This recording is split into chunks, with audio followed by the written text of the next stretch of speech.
How far in the Bible do you have to go in history to find the book of Job? It's like if you're trying to sell this epistemically satisfying version of Christianity on a shelf, you're not going to put the book of Job at the beginning of world history. I mean, so part of Christianity is that it has this just plain and utter difficulty. And the book of Job, he's asking why? Where's the cause of all this? You realize, yeah, he must have been feeling what I'm feeling intellectually and physically. And yet God comes and doesn't say, oh, this is how I've mechanically worked it out so that there's suffering. No, he just says, who am I?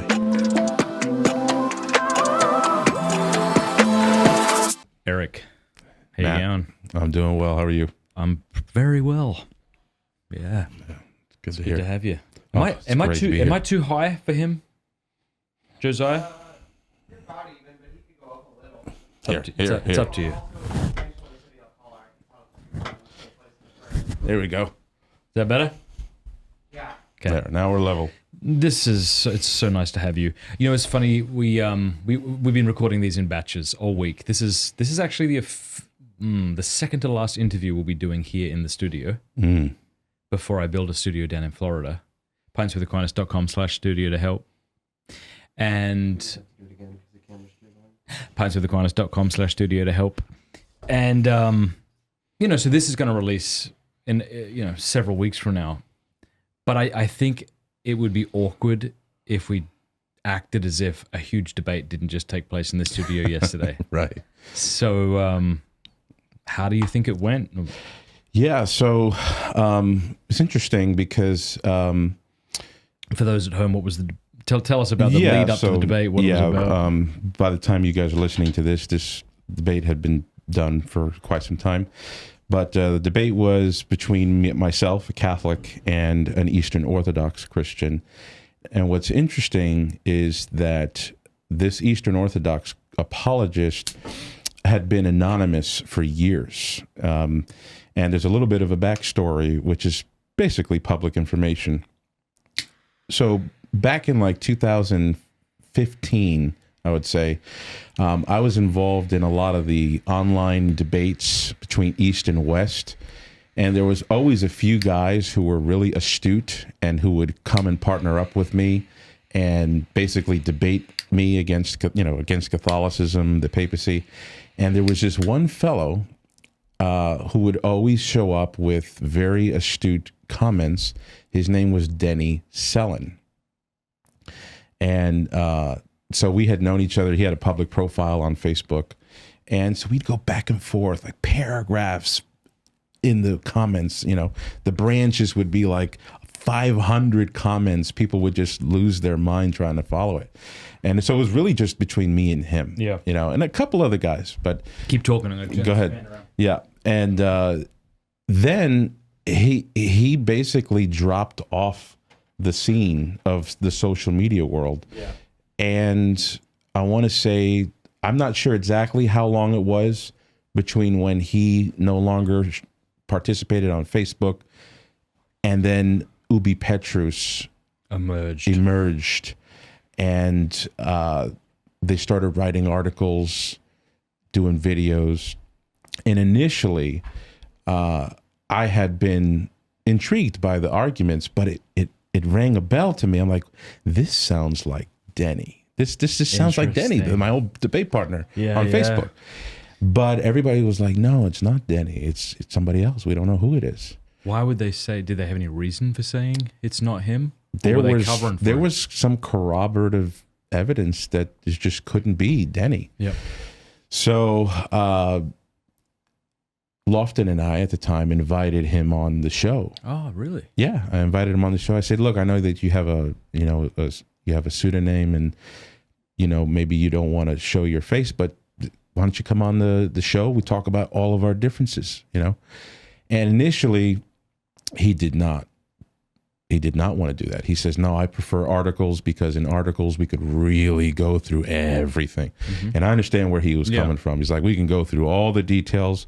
We don't need to suffer from the, you know, the handicap of the moment. Yeah. You know, you could having write, to think on the exactly. on the spot, having to be articulate. And I like that. I like writing articles too. So I said, you know, I respect that. You know, you don't want to come on.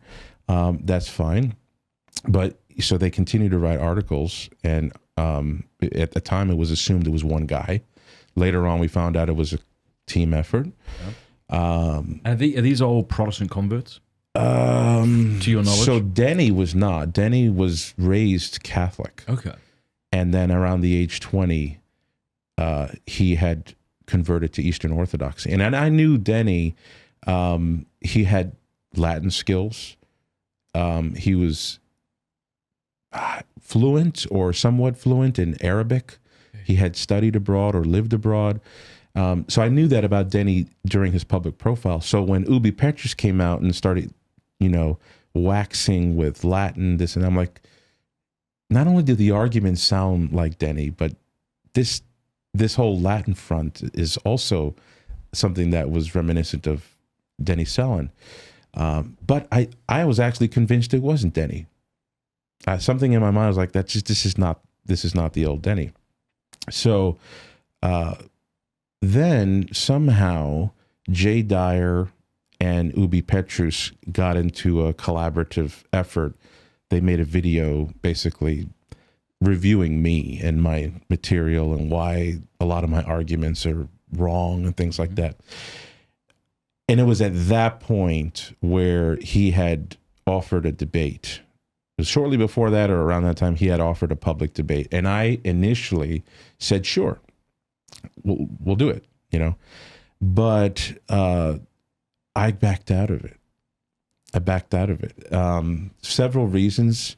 Number one, I just didn't like the being anonymous thing. You know, I didn't like that. I thought something you said to me years ago when we were talking about this. He's like, yeah, there's no skin in the game. Yeah. It's like back in the old disputation days, medieval debates, if somebody showed up in a box with a hole, with a breathing hole, you know, nobody's going to say, well, the data is all that matters. You know, it's like, dude, who are you? You know, show yourself. Yeah. That plus some other reasons. I knew he was very smart. I knew that he had gotten me by the cojones in a few things in his articles. And so I knew that I wasn't going to be as prepared as some of the other Orthodox that I had spoken to. So then I backed out, and then he made a big deal out of it. Okay. Jay Dyer made a big deal. Were y'all going to be on my show? I forget. No, we were going to debate on Lofton's show, okay. I think. That or another like Orthodox channel that was, you know, not really, more of like a low-key balanced Orthodox channel.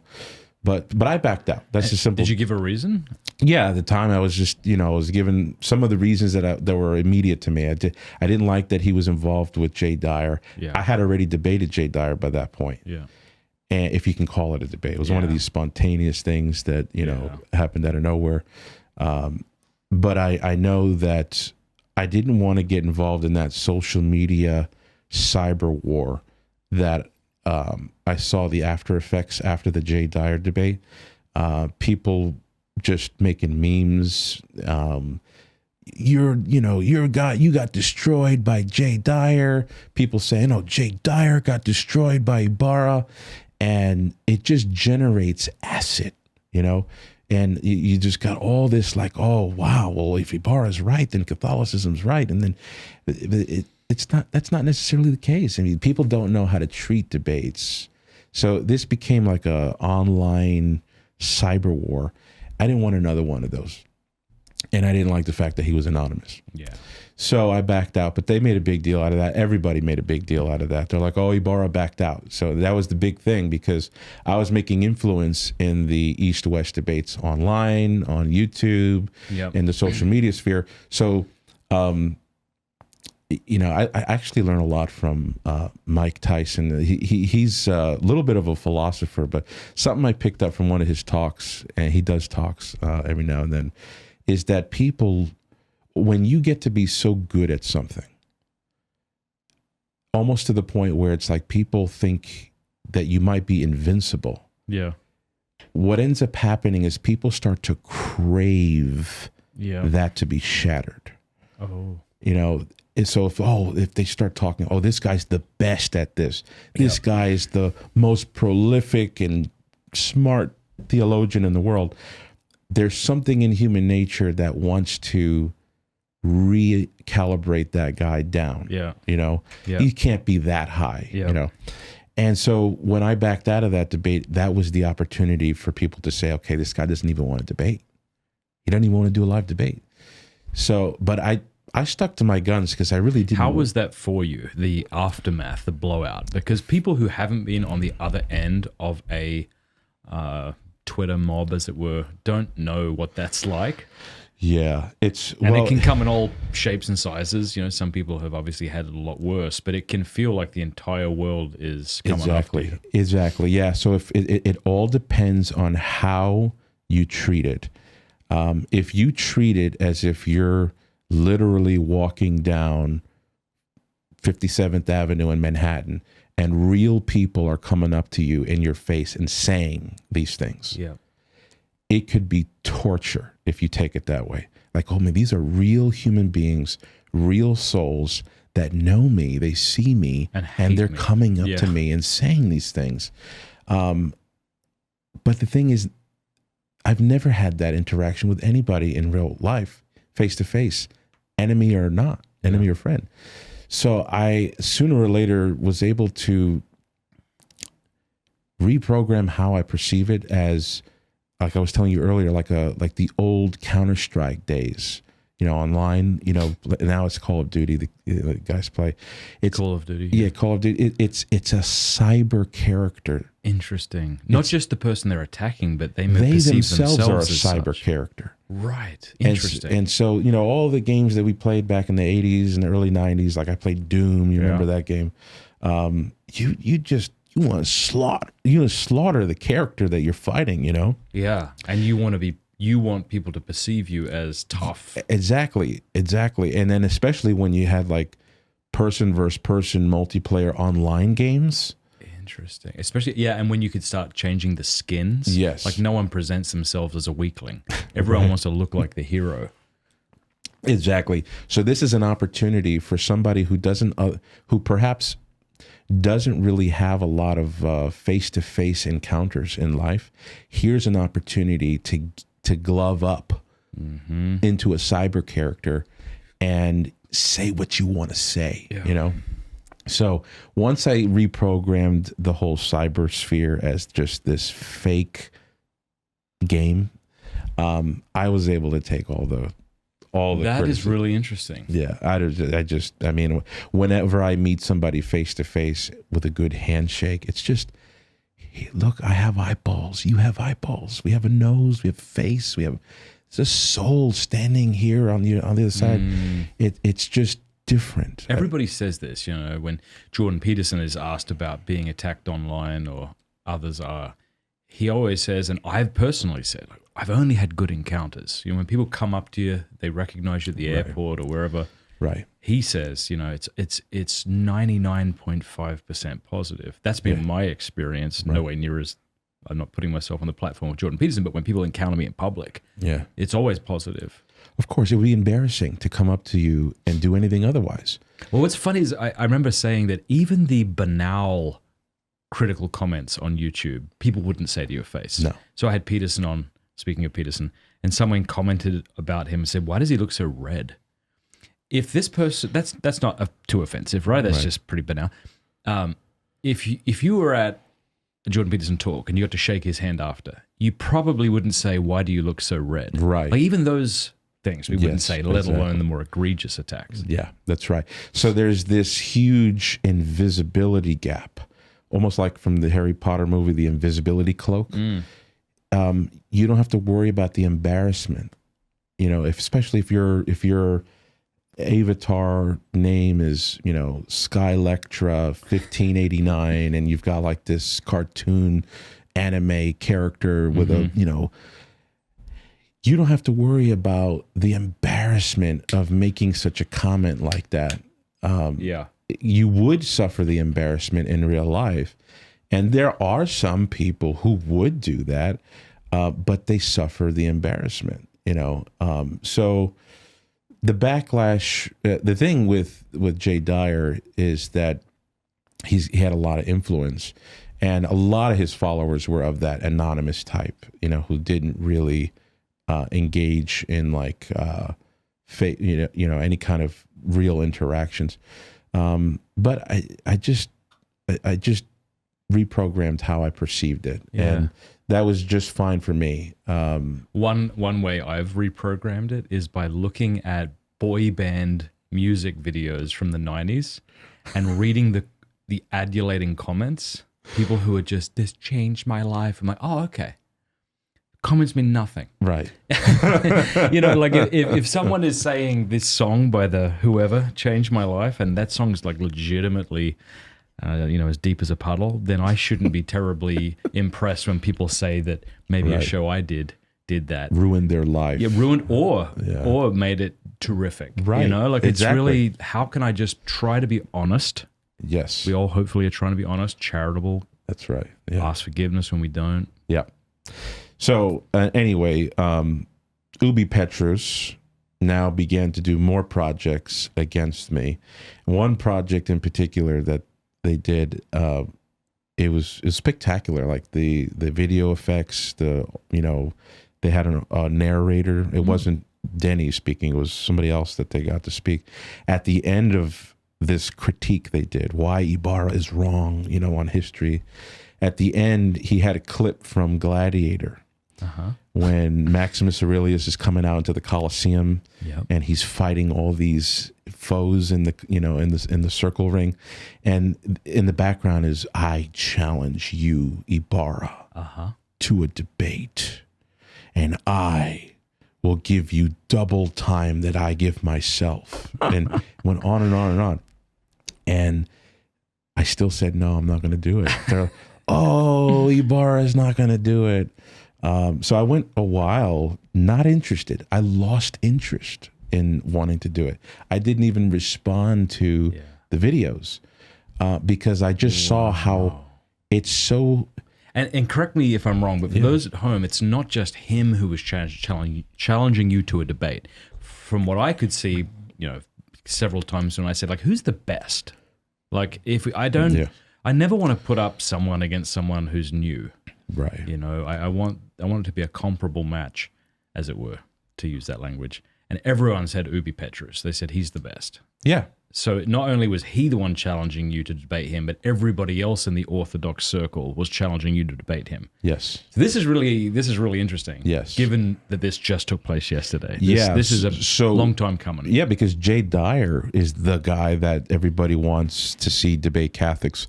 But everybody kind of knew that Jay Dyer's ballywick is not the papacy and the history of the papacy.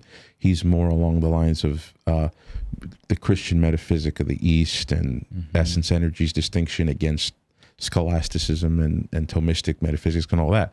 And Vatican II. He's like the guy to go talk to from an Orthodox perspective on the fallout in the 20th century. But people know that he's not the guy for the papacy in the first millennium. But when Ubi came on the scene, even Jay was saying, no, Ubi's the guy for this. So then that's when all attention went to Ubi. And all credit to him. I mean, Ubi, which we know now is Denny, incredibly intelligent guy.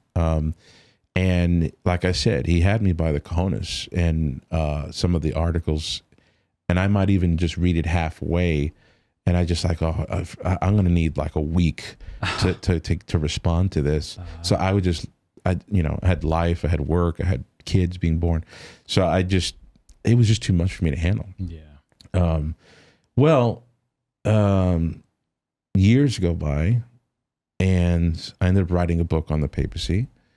Had it published with St. Paul Center, Emmaus Road. And I wanted to generate more conversations, about the papacy. Oh, yeah, there it is. Wow. I wanted to generate more conversations. So I started inviting people to come on my show to talk about the papacy, Eastern Orthodoxy, and all that. And so I think you saw that. I came on your show. Yeah. We did the interview. And then we came up to 6 months ago. You and I got together and you said, hey, why don't we, you haven't been on in a while. Why don't you, what do you want to do? You want to do a debate or something? Oh, I said, sure. So I posted on X, hey, looking for a Protestant or an Eastern Orthodox who wants to Kick debate this hornet's nest again. in studio Yeah. live. Oh, so you didn't think he would say yes to that? I didn't think he was going to. I didn't think Ubi Petrus would go for that. So everybody was immediately like, debate Jay Dyer on Vatican II. That didn't fall through, obviously. But then Ubi commented and said, hey, if you're looking for a debate, I'm here. So that's when I said, I wonder if he saw that it was live in person in a studio. And he did. And he said, you know what? For 5 years now, I've been looking forward to this debate. This is the opportunity. If it means me having to come out from under the hiddenness, then I'll do it. So I was like, you know what? That removes a great deal of all of my former objections to doing something like that. And the people want that. The people just wanted to see this. So many people have wanted to see this. Not just the crazed online viewer, but the thoughtful people who are like, look, Eric, Ubi and the team have a little bit of a rough angle, but they're becoming the online encyclopedia against Catholicism. You got to say something, if you're going to be involved in this, So I generated an interest in having Ubi Petrus in a discussion. And so that's what I'm like, yeah, let's get this done, Mm-hmm. So that's when he accepted, and, that's when and then he comes in the studio. I still don't know who he is. Yeah. So it's been 2016 since I've seen his public profile. My memory's fading, obviously, as I get older, but I thought to myself, that looks like Denny, Selin. But I didn't know for sure. That's why when he was here, I was like, you look familiar. Do I know you? Oh. Because I may have seen him for years. I mean, he could have been coming to my parish for all I know. Sure. And then he started, he introduced himself. Hi, I'm Denny Selin. I'm like, this is my old debate partner. Well, it was wild, right? Because, by the way, I just want to say that he was very kind, and the whole time he was a great sport from the beginning to the end of being here. And that just goes back to our earlier point about how while we're online, sometimes the worst in us can come out. I'm not accusing him of that, but I think that's true of everybody. We can just forget that that's a real person there. But yeah, he was very amiable. But it was interesting because when he agreed to be on the show, what we usually do here at Pints with Aquinas is we book your flights, we book your hotels and things like this. But he didn't want that because he didn't want us to know who he was. Right. And so it was wild that he would not let us know anything about him until the moment he stepped in here. So that was interesting. So I have all this preparation for the debate. I've been thinking about. Well, sorry, that's what I was about to say. I love that you and I were joking, like, who's this going to be? Like, what? Because, I'm about to have someone on the show, and I don't know who it is. And I'm like, well, what's the worst that could happen here? Like, is it, like, what if it's like Michael Lofton? And that's a joke, He comes in, it's like, it turns out he's been Orthodox this entire time. We're like, what if it is Jay Dyer? Like, we have no idea who it is who's about to step in here. But I'm like, it's worth it. Let's do this. This is fun. Is that your first time ever having to do that, where the person didn't want to be known? I mean, when would that ever happen? Yeah. Until the moment he steps foot into the... I might be mistaken about this, but he wouldn't even let us book him a hotel room. Yeah. So he was really secretive. Yeah. Yeah, and you wonder, I'm sure there's a lot of good reasons. I mean, there's a lot of people who fear what would happen to their reputation, maybe of their job, something they do that they don't want to get involved in something where they're going to create a war online, because when you do that, and obviously I know this, you know this, when you get into the social sphere and all of your enemies have that invisibility cloak, they can pull some nasty operations against you. So I understand, people wanting to be anonymous. I know one of my favorite YouTubers, Classical Theist, he's been anonymous for many, many years since he started. And it's because, people have certain careers that just, you don't want to be vulnerable. So I get it, but he was willing to come out and he did. But the thing is, I had all this debate preparation and I was thinking about my opening statement. I was thinking about, all the books I've been reading from 400 AD to 599 AD. And when he said he was Denny Selin, it's like my whole mind was like, oh, this is Denny from back years ago. And like, oh, I'm talking to somebody that I've talked to for years. So because I didn't really talk that much with Ubi Petrus. I didn't really have much engagement with him. So it was surreal because it was like going back to an old debate partner. And so I had to get gears, adjusted. And so, but I thought the debate went very well. And it's not easy doing debates. And I think the structure we had was very favorable to guys like he and I, where we like to talk, we like to explain ourselves, we like to be able to give analogies and things like this, because the clock is what kills me. In previous debates I've been in, it's always the clock and trying to remember everything you want to say. Here we had 20-minute opening, 20-minute rebuttal, 15-minute cross, and then a 50-minute free-flowing discussion. And from the comments, I heard people saying, that was great. That was great. Because, the time, the clock gets to you, and you're scrambling, I think that he got a lot of the material out that he normally gave in his presentations. Obviously, you can't do too much in 20 minutes. But people don't often understand the limitations of a debate. You could tell that, and it's impossible to avoid that. Even before we went live, there was people in the comments saying, Ybarra's lost, or Ubi lost. They don't know how to really grade a debate. They're just saying, oh, who is the one that believes what I believe? And, even if the guy who's on the opposing side does extremely well in the debate, but is not convincing, they'll say, oh, he lost. But that's not how a debate is graded. A debate is graded on a number of factors. And they include some petty things like the way you speak, the way you appear, things like this.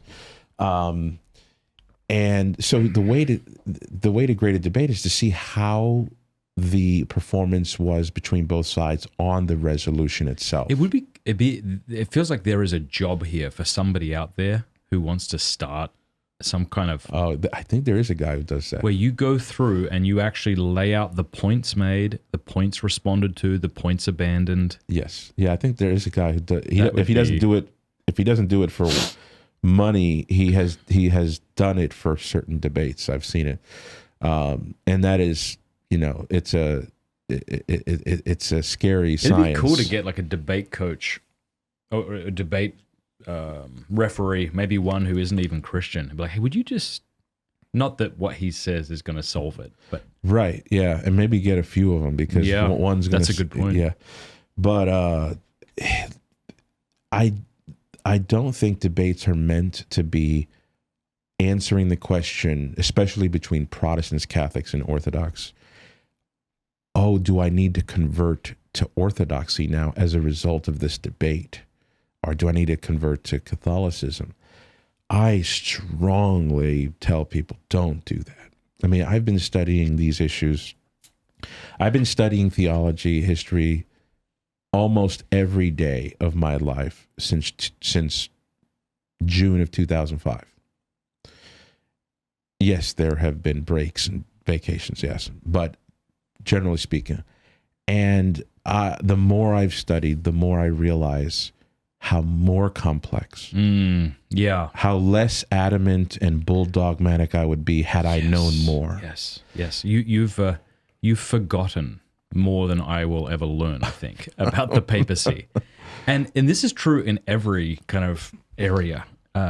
There's this new, I don't know if you know about this, but there's this new apparent research coming out about the benefits of nicotine, such that, I don't think my wife will mind me saying this, I mean, she's gone down this rabbit trail, where she's putting on she's cutting up a nicotine patch, and she's putting little bits on it. Really? The point is this, right? It's like we are bombarded every day with conflicting information, not just about profound things like philosophy and theology, but like trivial things like, if you have a sore back, what exercise should you do? You got one guy saying sit-ups, you got another guy saying that's the worst thing you could possibly do. Pick any topic, and there's people who seem equally credentialed and enthusiastic disagreeing online. Yeah. And what does that do to the soul? John Eldridge, who I love, a great Protestant author, who I'm going to have on the show soon, says that it makes us weary, skeptical pragmatists. You know, like we're just skeptical of everything. We come to hate mystery, and we just do whatever in the moment. So I think, does that make sense? Yes, it does. And so I think you're right. It's no one. You just have to somehow live your life knowing you cannot have all the information. Right. This is not possible. That's right. And you're going to have to make a decision that seems right to you. Because you even see people in the comments like, I can't tell. How do I know who's won? And it's like, well, this is how you live your life. What seems true to you based on what you know. Granted that you're not unbiased. Right. Granted that you're making decisions based on what might be expedient to you or your family and taking that into consideration, but at the same time doing your best not to deceive yourself and trusting that the good Jesus died for those who are confused, and he loves those of us who are confused, and he's guiding those of us who are confused, and he knows our situation. I mean, he is omniscient. He actually is like ChatGPT looks like a baby compared to him. He knows everything, and he knows what it's like, you know, for us to be confused. He knows that experience. He knows what it's like for me to be confused, and he's compassionate with me. Yeah. And I don't know. I just think if you're only going to adopt a worldview when you're convinced that you can refute all of your interlocutors, you will hold no view. Right. So don't even worry about that. Right. What should we worry about, do you think? Yeah, How should we make our way through this? Well, what I think is, first thing, you know, when you're trying to assess a debate, look at it as an invitation to look further. Don't look at it as this will settle. This is a trial that's going to be closed.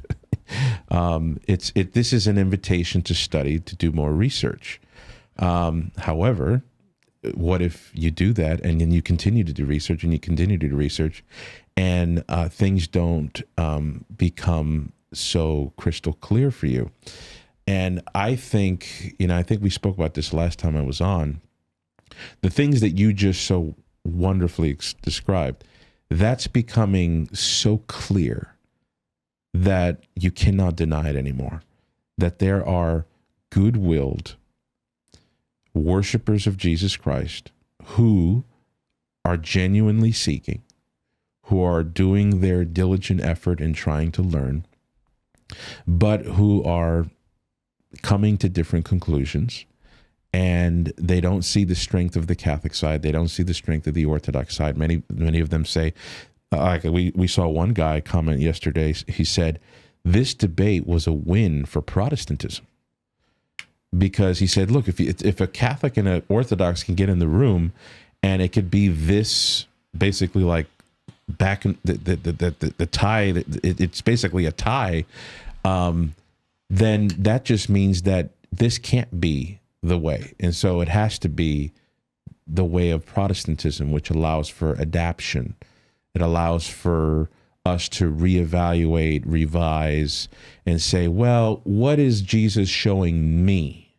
you know, that's another danger zone, right? So as we start talking about the difficulties of being pedal to the metal, foaming at the mouth, bulldogmatic about a specific a specific belief system, we can try to say, let's get ourselves out of these shackles. Yeah. But then we don't often think about what are the implications of unshackling. Then you start to rub elbows and shoulders with people, say, yeah, and I went Mormon. Or yeah, I'm Muslim. I'm Muslim. I just joined the Jehovah's Witnesses. Yep. And this and that. So I don't think that we have to go that far on the other side. So if we think of like a ditch on this side, a ditch on this side, this ditch being, you're so stupid. Don't you know sola scriptura was invented by Martin Luther? And like that ditch, you know, where everybody, you know, the Catholic who thinks like you have to have an IQ of 70 to be anything but a Roman Catholic. Yes. That ditch, I'm sure a lot of us know what that ditch looks like. Yep. Well, then there's this other ditch, which is basically the tyranny of subjective feeling and subjective experience. And that, if you spend time there, you start to crave that objectivity over there. Yeah, that certainty, quote unquote. So when you're on this ditch and you spend a decade there, you can get exhausted there. You're craving for this. Yes. But then you get over here and you're there for a decade, and then, no, I can't take this. My daughter came out of the closet. I had nothing to tell her. Now you're craving the other ditch. Is there something in the middle? I do think there is. And you know, my kids teach me so much. Every night we talk about scripture. We're in Deuteronomy right now. We go through scripture. You're a good dad. Well, I've had this discipline. I force myself to do it, and it's embarrassing sometimes because, you know, I'll have a bad day sometimes. You know, I yelled at one of my kids. And I'm just embarrassed. Just like, who are you to open up to Deuteronomy chapter so-and-so? That is the devil. Yeah, so I force myself to do it. And good on you. Even if I look really bad. I mean, I know what that's like. Just so you don't feel alone in your vulnerability there. I know what it's like to be a Hail Mary. Say the prayer. Look at me. Yes. Pray it. Yeah. Done it many, many times. Yeah. Anyway, I think there's a middle. And because my kids, we've been talking about what is faith, Dad? Because is faith just believing something? Like, you know, because I mean, we're being raised in this house to believe in Jesus, to believe in the Old and New Testament, and all this stuff.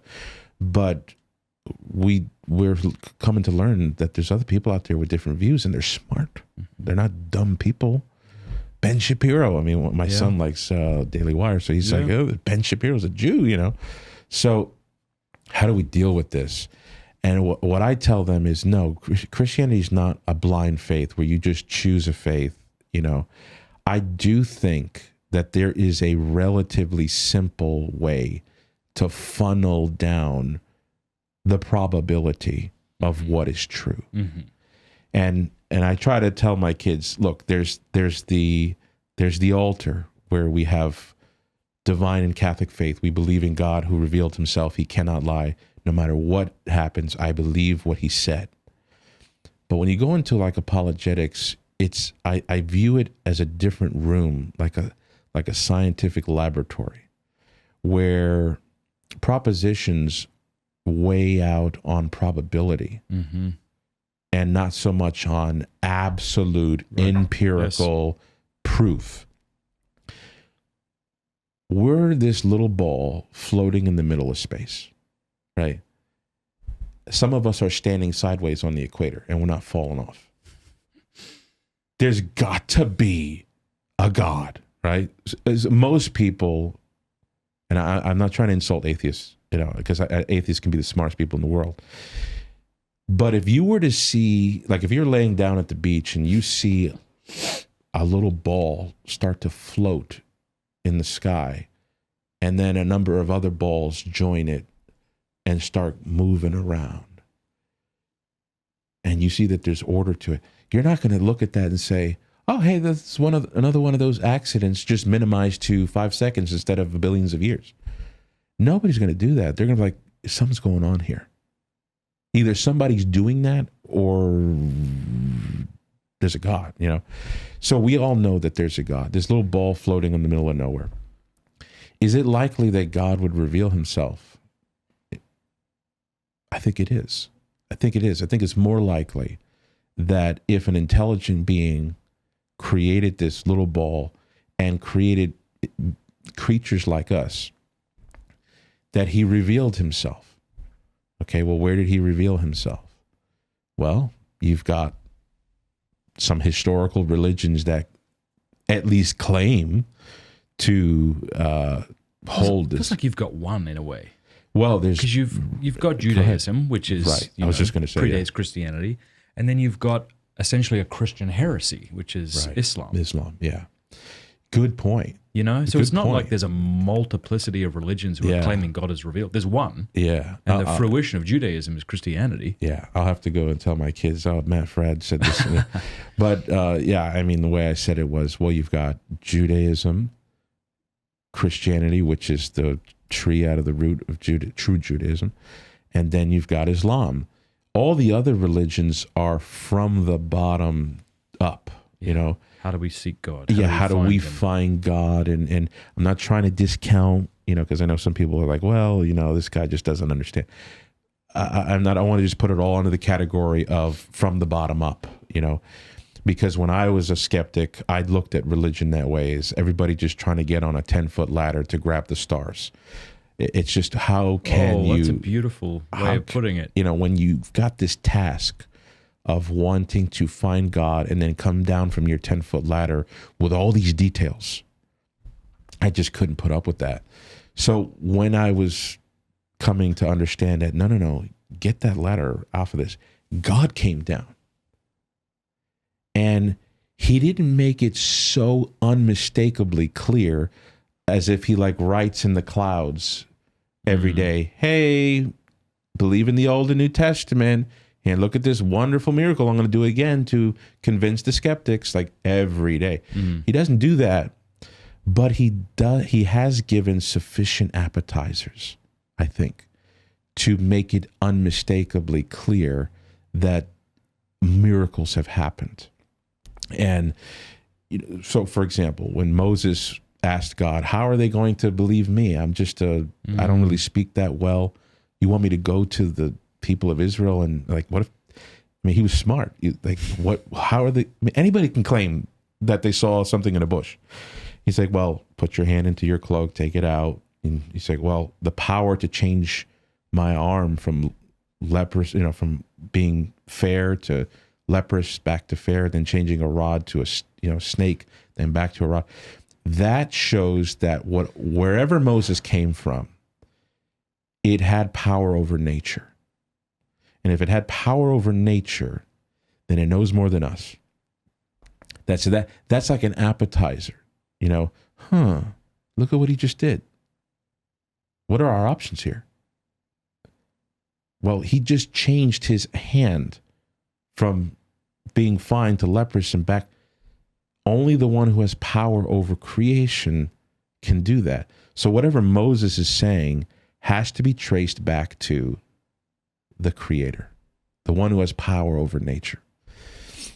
So that's how they can have faith. The Israelites had faith. Because sometimes people think, see, we have faith because we don't see. But Moses saw, Abraham saw, the apostles saw. So how did they have faith in the resurrection? They saw it, right? Yeah. Well, they saw a great deal of what God wants us to believe. But there is still a darkness beyond that. Yeah. And so the darkness for the Israelites was, we're getting the heck out of Egypt, right? That was the darkness. They had to trust in that. But what they saw empirically was that man just changed his arm and changed that rod to a snake. That's a big appetizer for me. I'm staying for the full course, right?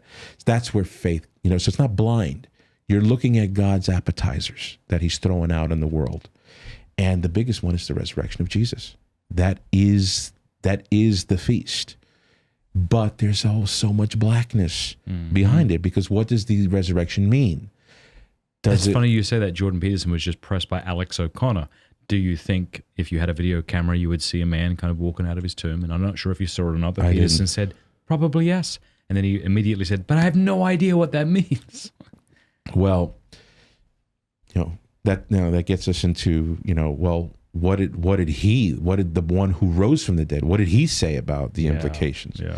That's how the apostles had faith without sight, is because, yes, they saw the corpse of Jesus. They saw him alive again, gloriously glistened with light. But they still had the blackness of what this means for them in their future. What it's going to mean when he departs into the sky. What are they going to do next Saturday? That they had to walk by faith. Mm-hmm. Paul saw the resurrected Jesus, and yet he says we walk by faith, not by sight. So I think that to the diligent seeker, the diligent knocker, it does come down to God has spoken through the Old Testament and the New Testament. And that I do think it brings you into the circle of, well, Christianity is true. Jesus Christ is true. So whatever whatever exercise that we're doing when we say, hey, we can't be so, we can't be so stressed out about all these details, and what if this guy and this guy come to different conclusions? We don't want to make it seem like we are just in utter darkness with a ski mask on backwards with, blinders on, running in 2 o'clock in the morning in the forest. We're not, that's not the situation. I do think that God has given light, and that light is the gospel. But the question is within that, now we've got a casino of options, and that's the difficulty, is if God wanted, and this really, I struggled with this, Matt, and we spoke about this last time I was on here. I struggled with that because I was so fixed on believing that if I wasn't wearing the right shoe size, I wasn't in the right exact spot, that I would be falling into what Jesus called the flames of hell. And as I studied Protestantism, I studied Orthodoxy, I studied Catholicism, I realized, wow, this is really difficult. And I started to have more existential questions. I started to back up and say, wait a minute. Put the book here. Move the book here. If I was a good dad and my son was this eager to know what he needs to survive, would I leave him in this maze? No, I don't think I would. So I struggled, and I started to really, kind of like the Israelites when they were brought out of Egypt and they were starving and they didn't have a lot of water, they didn't have a food. They said, God doesn't like us. He brought us out here to watch us die, and I started to feel that way. I felt more loved by my dog. I was like, if it's this hard, my dog is coming up to me to snuggle with me. I feel more loved by my dog, and I hit bottom when that happened. And we talked about this a little bit when I was on before, where I couldn't square that with the love of Christ. If he came into the world, died on the cross for me, he shed his blood for my soul. He went through all that hard work to do that, just so that I can make a silly mistake in what denomination I'm in, and send me to hell. I can't fathom that. And so I released myself from what I judged to be a self-inflicted torture. Mm. And anybody who wants to come and dangle it over me, I can't put the cross and that torture together. I can't do it. And maybe there's somebody smarter than me that really can. I just can't. And happy days came from that. And it's not as if I've been happy and everything's joyful. I cycle through this. Think of a circle. There are some days where I'm on top, I'm happy, I believe I'm in the middle of God's will. I know that he's going to raise me from the dead on the last day. I know that my sins are forgiven. Life is great, no matter what I'm going through. But then there's the circle. I can, it's a cyclical thing where I could find myself at the bottom some days. It's like, yeah, but what if? What if? Yeah. What if? Yeah. And so I'm in that circle. It's you know, I will be there. I will be doing. Well, you know, not to release you of your tension, not to try to do that, because that's kind of what we're talking about. We're all in this tension. Yeah. So not to say something kind of trite, but I wonder if our good Lord has permitted you to go through this so that you can articulate what many of us are going through, but don't know how to articulate as well as you can. That is, if God is going to do that, that is more than I can ask for, and it helps me. Because we are in a stage of church history.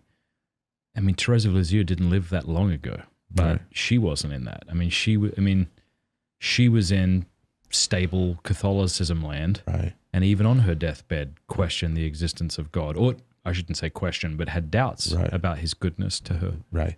Yeah. Like But what we have to endure with the onslaught of conflicting information from people who are smarter than us regarding the Christian faith and different denominations, this hasn't happened before. No. You grew up in a small country town in Australia or America, and you're looking at your options. What you're looking at is what the Baptist pastor, the Catholic priest, and the village atheist says. Yes. And you might get a few books from the library, but ultimately, like, you're probably going to side with one of these options. That's Even right.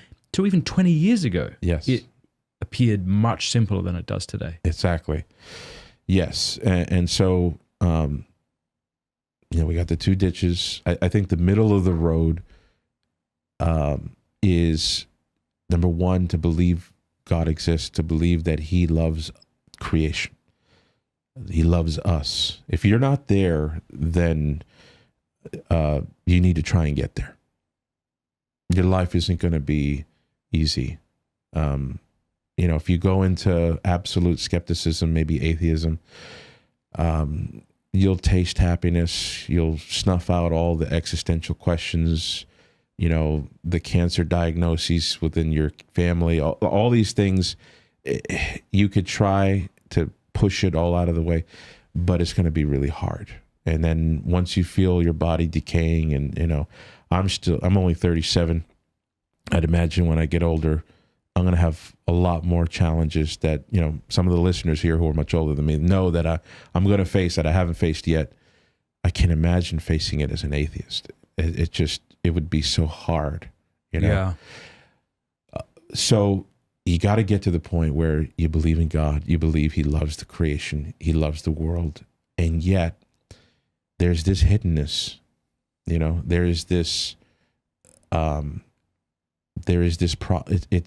we would be lying to ourselves if we don't call it at least prima facie a problem.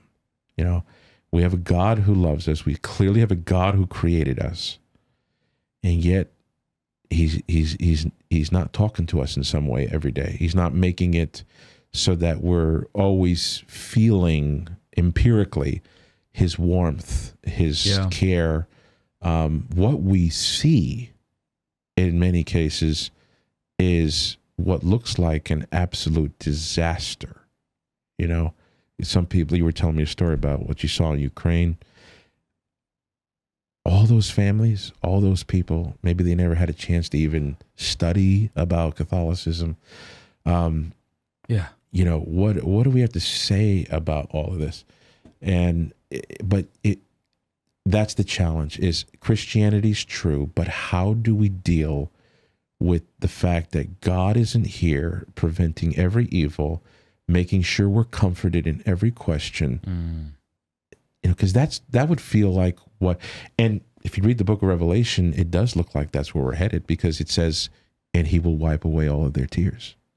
And you're exactly right. And prior to that, you've got Christ saying, you know, when the Son of Man returns, will he find faith on the earth? I think that's surprising to people so according to Christ, the trajectory of the church is not one of ascendance and growing numbers. It's one of diminishing numbers and apostasy. That's where we're headed before the return. That's right. So we're talking about the problem of evil, and it is interesting.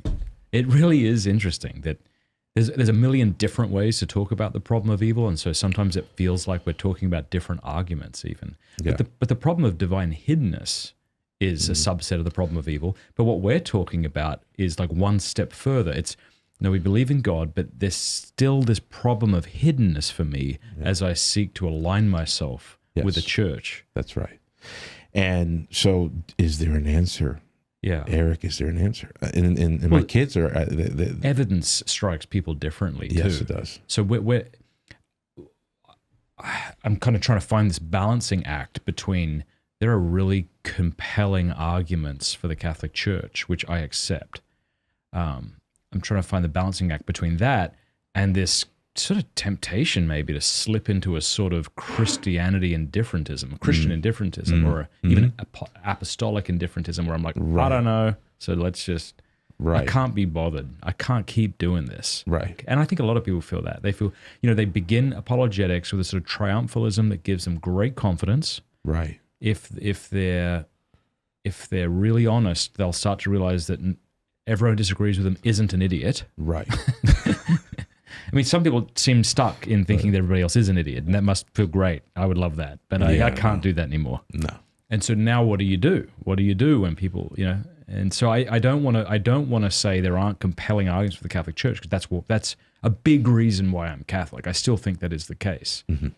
I also know that no matter how much I know, I will always have to live with unanswered questions. That's right. Always. Everybody does. That's right. The atheist, the Christian, everybody. Yeah. And what's so beautiful is that the Bible, it advertises itself for the soul to absorb that fact. The book of Job. How far in the Bible do you have to go in history to find the book of Job?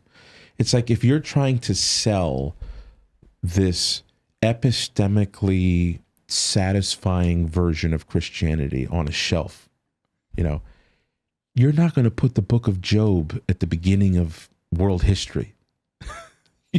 I mean, and yet it's there, So part of Christianity is that it has this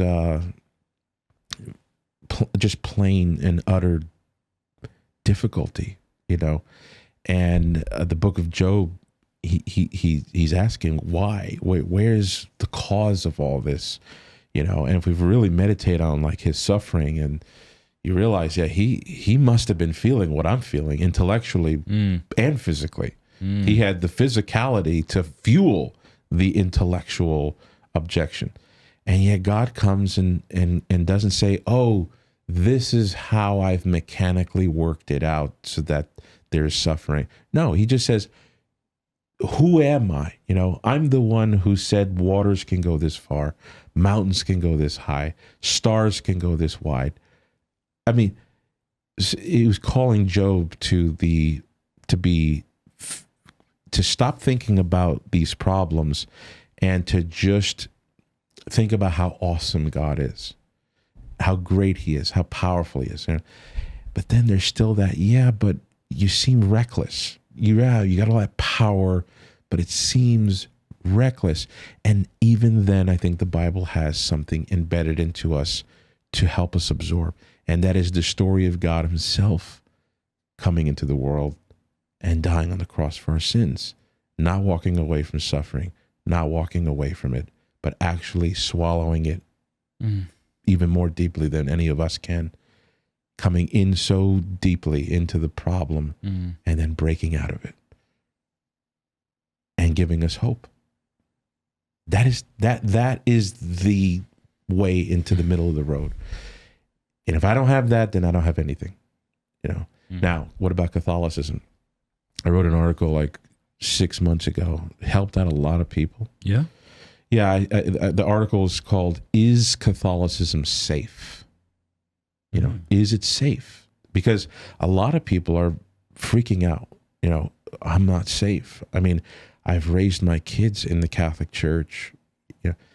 Some people are still young enough to, like, they don't have to think about this, but when you start having kids, my oldest is going to be 17. Yeah, mine too. I've spent so much time devoted to this, and, for somebody to come and tell me, well, this is all wrong, that makes me feel very unsafe.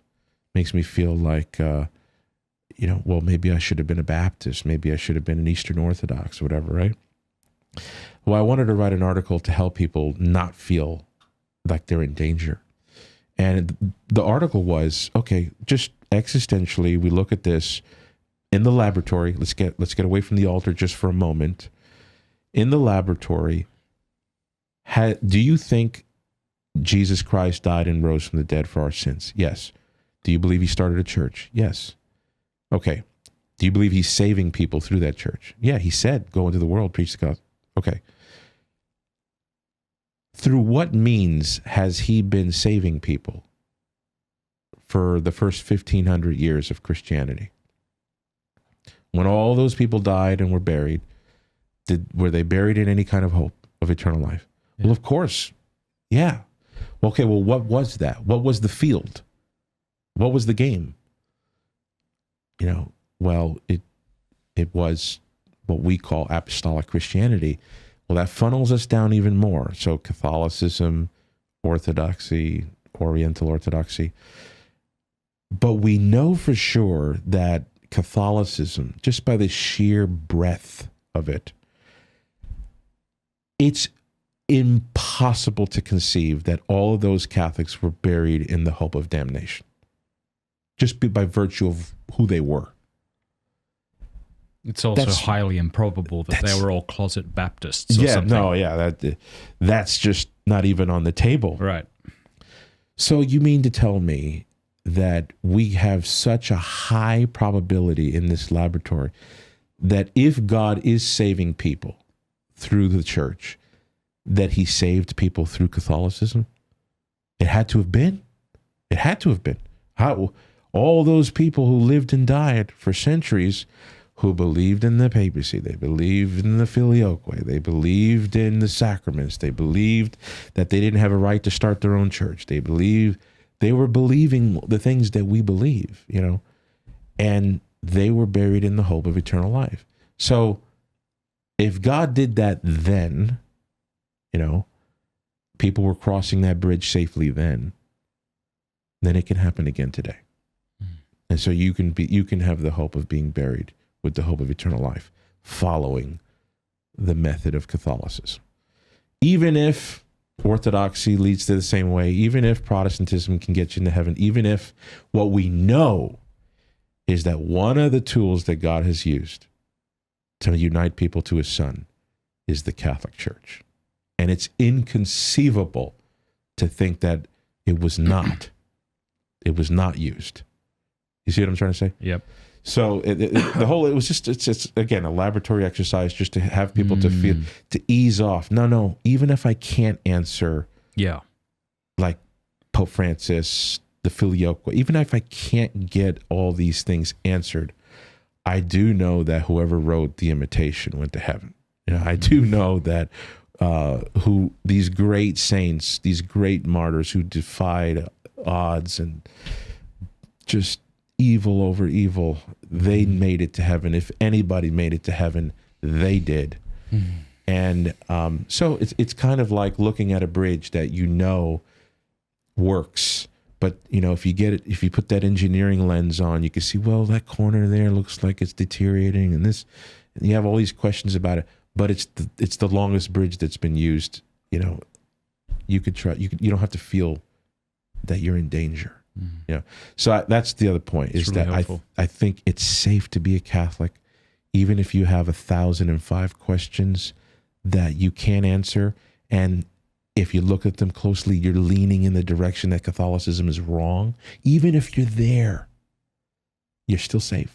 You're still safe because you got to hold on to faith. Like Newman said, 1,000 doubts doesn't amount to one act of unbelief or doubt. Right? 1,000 questions. 1,000 questions. Sorry. 1,000 questions. The unanswered questions don't amount to a single, that's right, culpable doubt.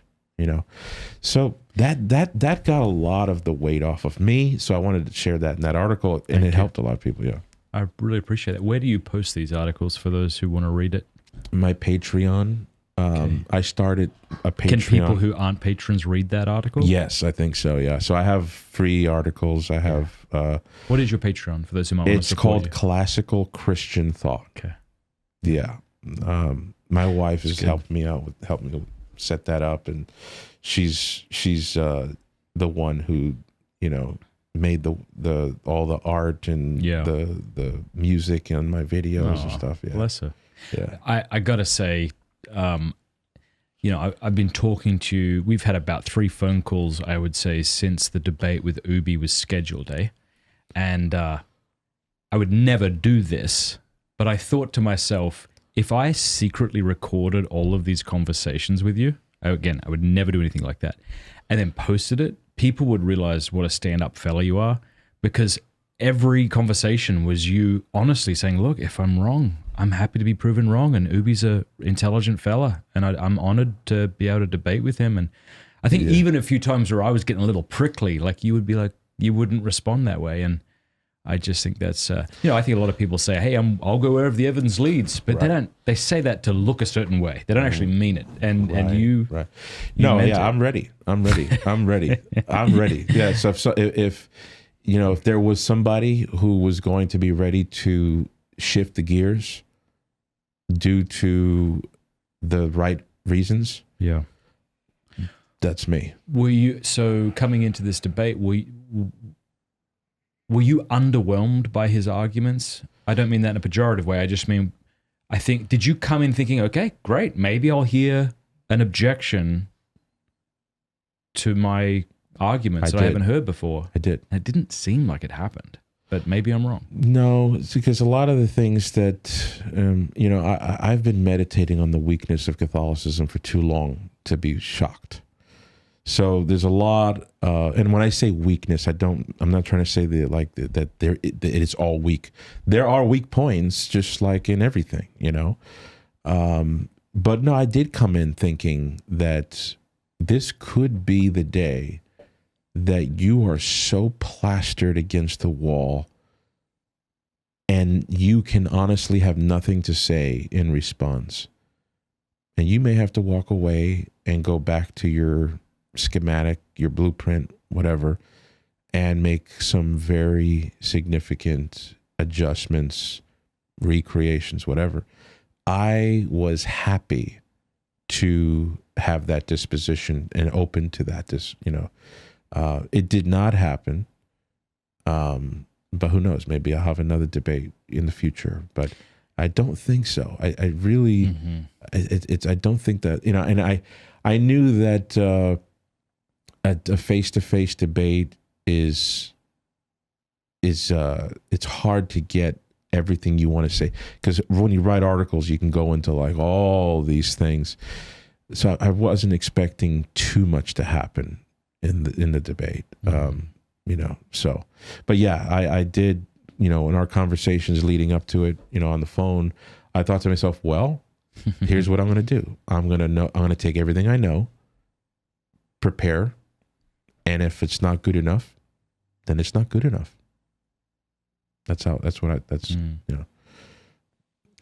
I've been thinking a lot about, and people will forgive me if they've heard me bang on about this too much, this distinction between Cartesian epistemology and phenomenal conservatism. Are you familiar? Yeah, lightly. Yeah. Well, I sometimes wonder, certainly Descartes was not the first skeptic in human history. It goes back to the Greeks. But I wonder if his thought has permeated down to the lay people, and we are of the false opinion that unless we have an incorrigible belief, we don't actually have a right to hold that belief. And so you've got Descartes trying to, as it were, build his ladder on the initial rung of the cogito and try to make his way out of, you might say, Plato's cave of ignorance. Right. But it wasn't long before the whole edifice collapsed. You have David Hume and Nietzsche and Kierkegaard going, I don't even think you have any kind of right to think the cogito is the case. Like, where is the self? David Hume, when I reflect upon the self, I don't find it. I find sensations and things, but I don't find the self. And so a lot of modern epistemology has just been in a heap within Plato's cave. I think because here's the thing, like, I don't hold anything with that kind of certainty. I don't even know if certainty is a helpful word to use at all. Yeah. This sort of binary, or you don't know, I don't think that's helpful. I don't even think it's worth talking about. I believe all sorts of things, that my wife's name is Cameron, that I was born in Sydney, that my father's name is Gary, that the Catholic Church is the true church. And yet, even though I know these things, I don't know any of them with incorrigible certainty, and I know them to different degrees of certainty. I'd be more willing to give up the fact, say, that I was born in Sydney, that my wife's name is Cameron, and so on. And yet, just because I have these varying degrees of what we could say is certainty, to use that word that I don't like, doesn't mean I don't have a right to hold them. And so, do I know I have a left hand? Yeah. Well, do you know you have a left hand? Yes. But if what you're trying to make me say is, do you know with indubitable certain confidence, then it's like, no, but why think I should? See, this is this kind of Cartesian idea that I have to. And I think a good response is phenomenal conservatism. So rather than saying, I'm going to doubt everything until I have a good reason to believe something, you kind of say the opposite. You say, I'm going to accept what appears to be the case unless I've got good reason to abandon it. That just seems like how all human beings at all times have always lived. Absolutely. And that'll do. Unless you want something to be wrong, then all of a sudden you put the hat on of Cartesian certainty and you demand absolute evidence. Like in the debate, Catholicism and Orthodoxy, and I don't think Ubi or Denny would do this, but it almost appears that when I'm talking to some Orthodox, some Protestants, they're happy accepting Eastern Orthodoxy on a phenomenological conservative viewpoint or Orthodox Protestant. But when it comes to the presentation for Catholicism, then they have a demand for absolute proof, not just to answer 9 out of the 10 questions, and not just to answer 10 out of the 10, but to answer it in such a way that I cannot make another hint of skepticism. Why do you demand that for something you really don't want to be true, but what you do hold to be true, you're happy to have it at lower levels of certainty? You see what I'm saying? Yeah, I do.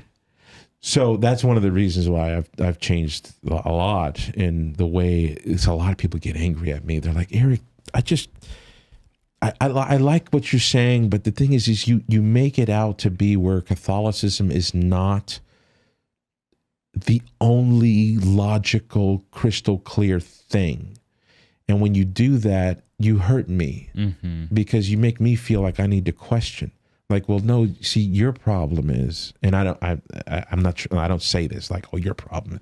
I say, but the problem is their expectations of what needs to be in order to have that confidence. And so they see me as a guy who's chipping away at their confidence because of what you just described, is they're expecting their certainty to rest on that kind of Cartesian absoluteness. And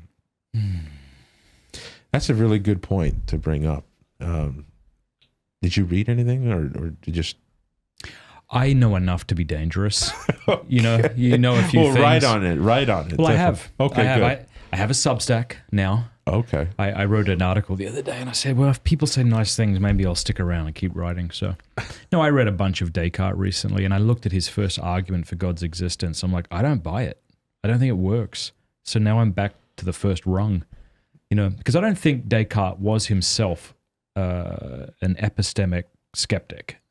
I think what he was trying to do was use doubt as a tool to show, because he lived in a turbulent time. There's the Protestant Reformation, there's Galileo, all the old authorities are being questioned. How do we know anything? Right. So I think he was actually trying to show, no, we can, by just like reflecting back on the self and building the epistemic tower as opposed to either relying on external authorities. Right.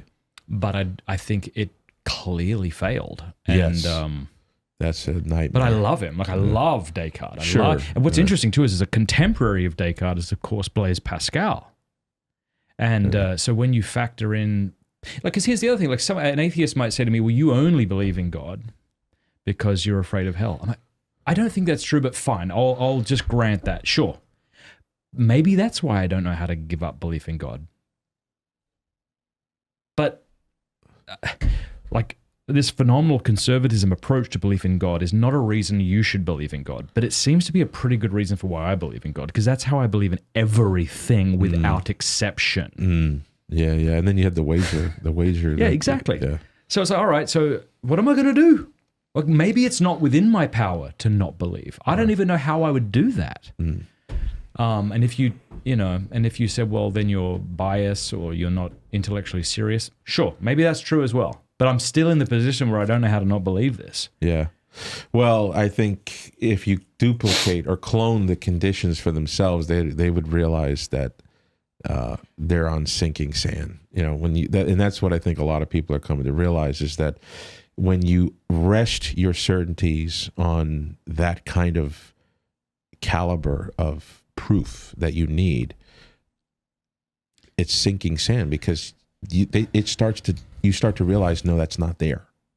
A few people that I read to answer your question. So one is obviously Descartes, bit of Hume, but then obviously Plantinga, Logan Gage, and then so Logan Gage is a modern epistemologist who works at Franciscan. So too with Trent, I want to say Trent Doherty. Yeah, he's brilliant. Yeah, I haven't heard two of those guys before. So. Yeah. But anyway, I made this point in my interview with Shapiro, this idea of our foundational beliefs. If you need an argument for every belief you hold, you won't hold any belief, because you would have to rely on an infinite regress of arguments to hold your first belief. Since that's not possible, there are necessarily things that we believe, not on arguments, but on the way things seem to us. Yeah.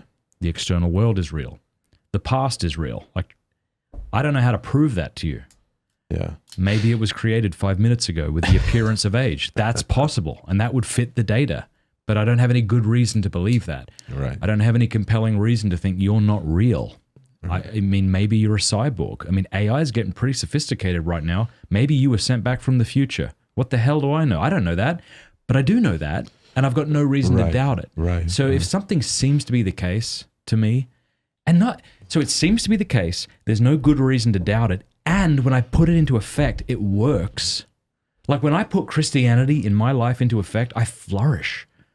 When I offer up my suffering, when I treat people as more important than me, when I don't kind of rest in my disgusting pride that wants to blame my wife when we get into an argument, but instead like humbly acknowledge where I've failed, say, things work. When I treat people like they were created in the image and likeness of God, when I treat myself that way, my life gets better.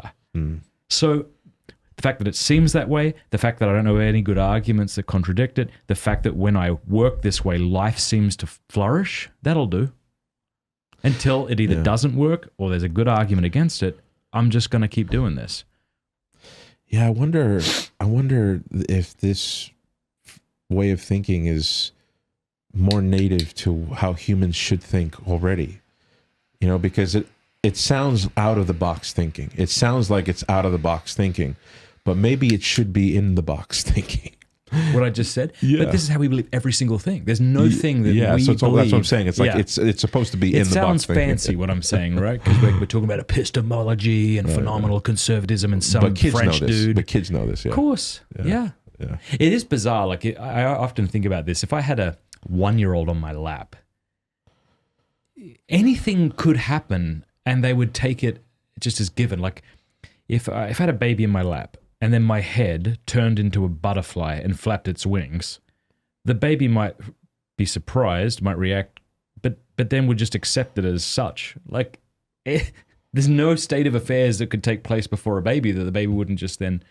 I don't know why I said that. No, I got it. Yeah. Very good visual. But my point is that we just, thank you. My head turning into a butterfly. But yeah, we just sort of accept what seems to be the case to us. And I don't know how we're supposed to do anything other than that. Yeah. So, and then the thing that's bizarre too is even if I did accept these things for false motives, and we talk about epistemic rights and, it's wrong at all times and all places to believe things on insufficient evidence. Like, all right, but then I can't fathom how there could possibly be an objective moral law apart from there being God.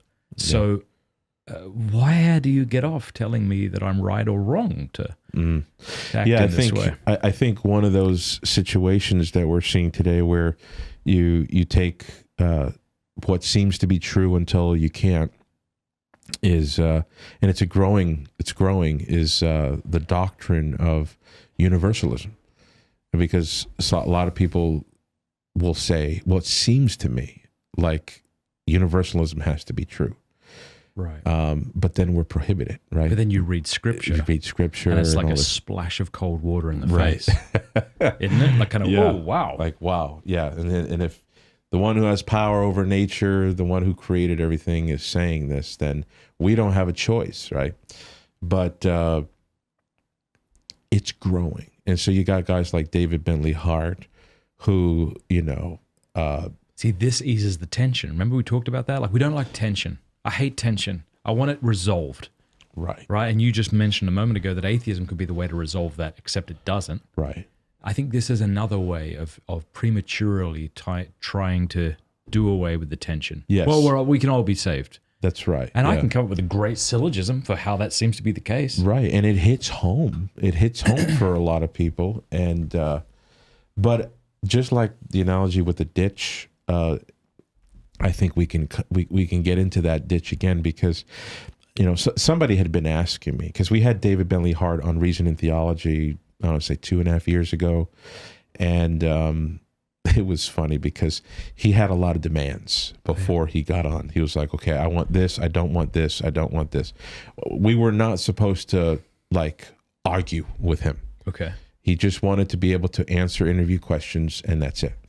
Well, we had Father Patrick. I remember Father John Ramsey. Patrick is his name that he got when he became Orthodox and was made a higher monk. But he was joining us, and he argued. Oh, yeah. He argued with. As he was doing that, were you like, Well, I thought to myself, well, he's an ordained Orthodox priest. I'm not going to tell him to stop.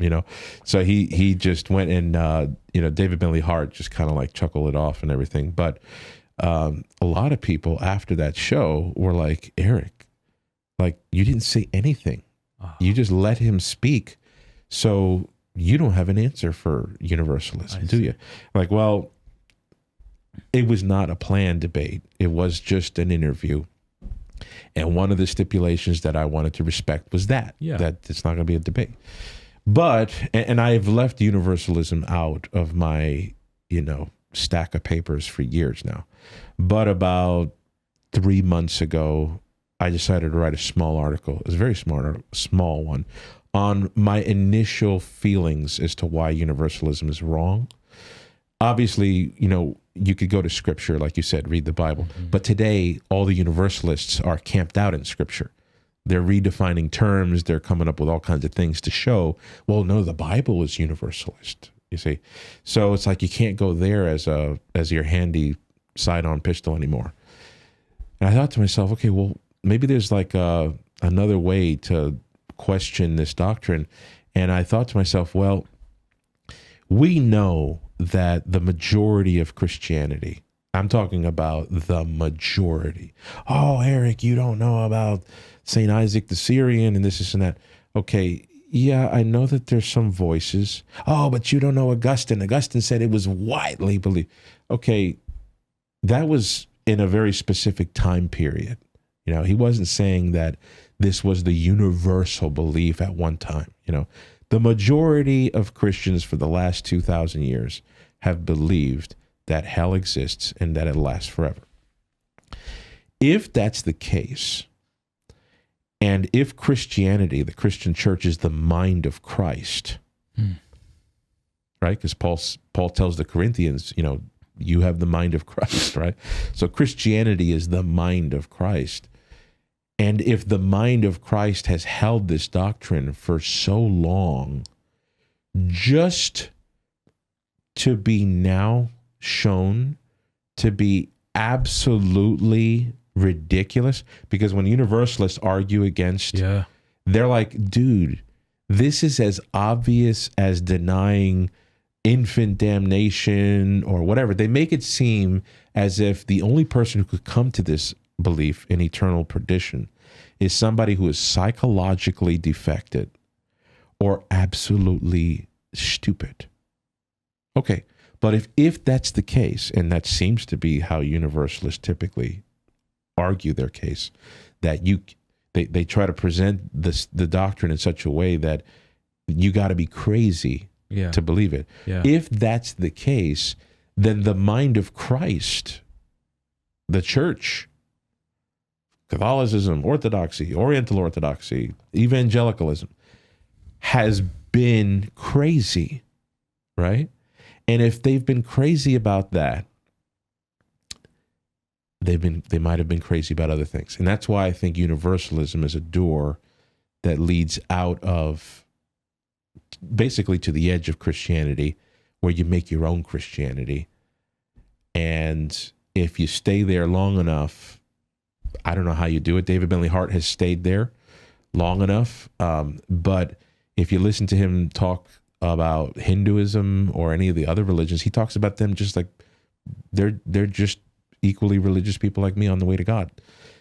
So his Christianity is a Christianity that's not Christianity. It's a Christianity that's basically taken on the belief systems of everyone, where it's compatible with a variety of different views. He's not a relativist. I'm not saying he's a relativist or anything, but I would say that he has a form of religious pluralism, and I think universalism takes you in that direction.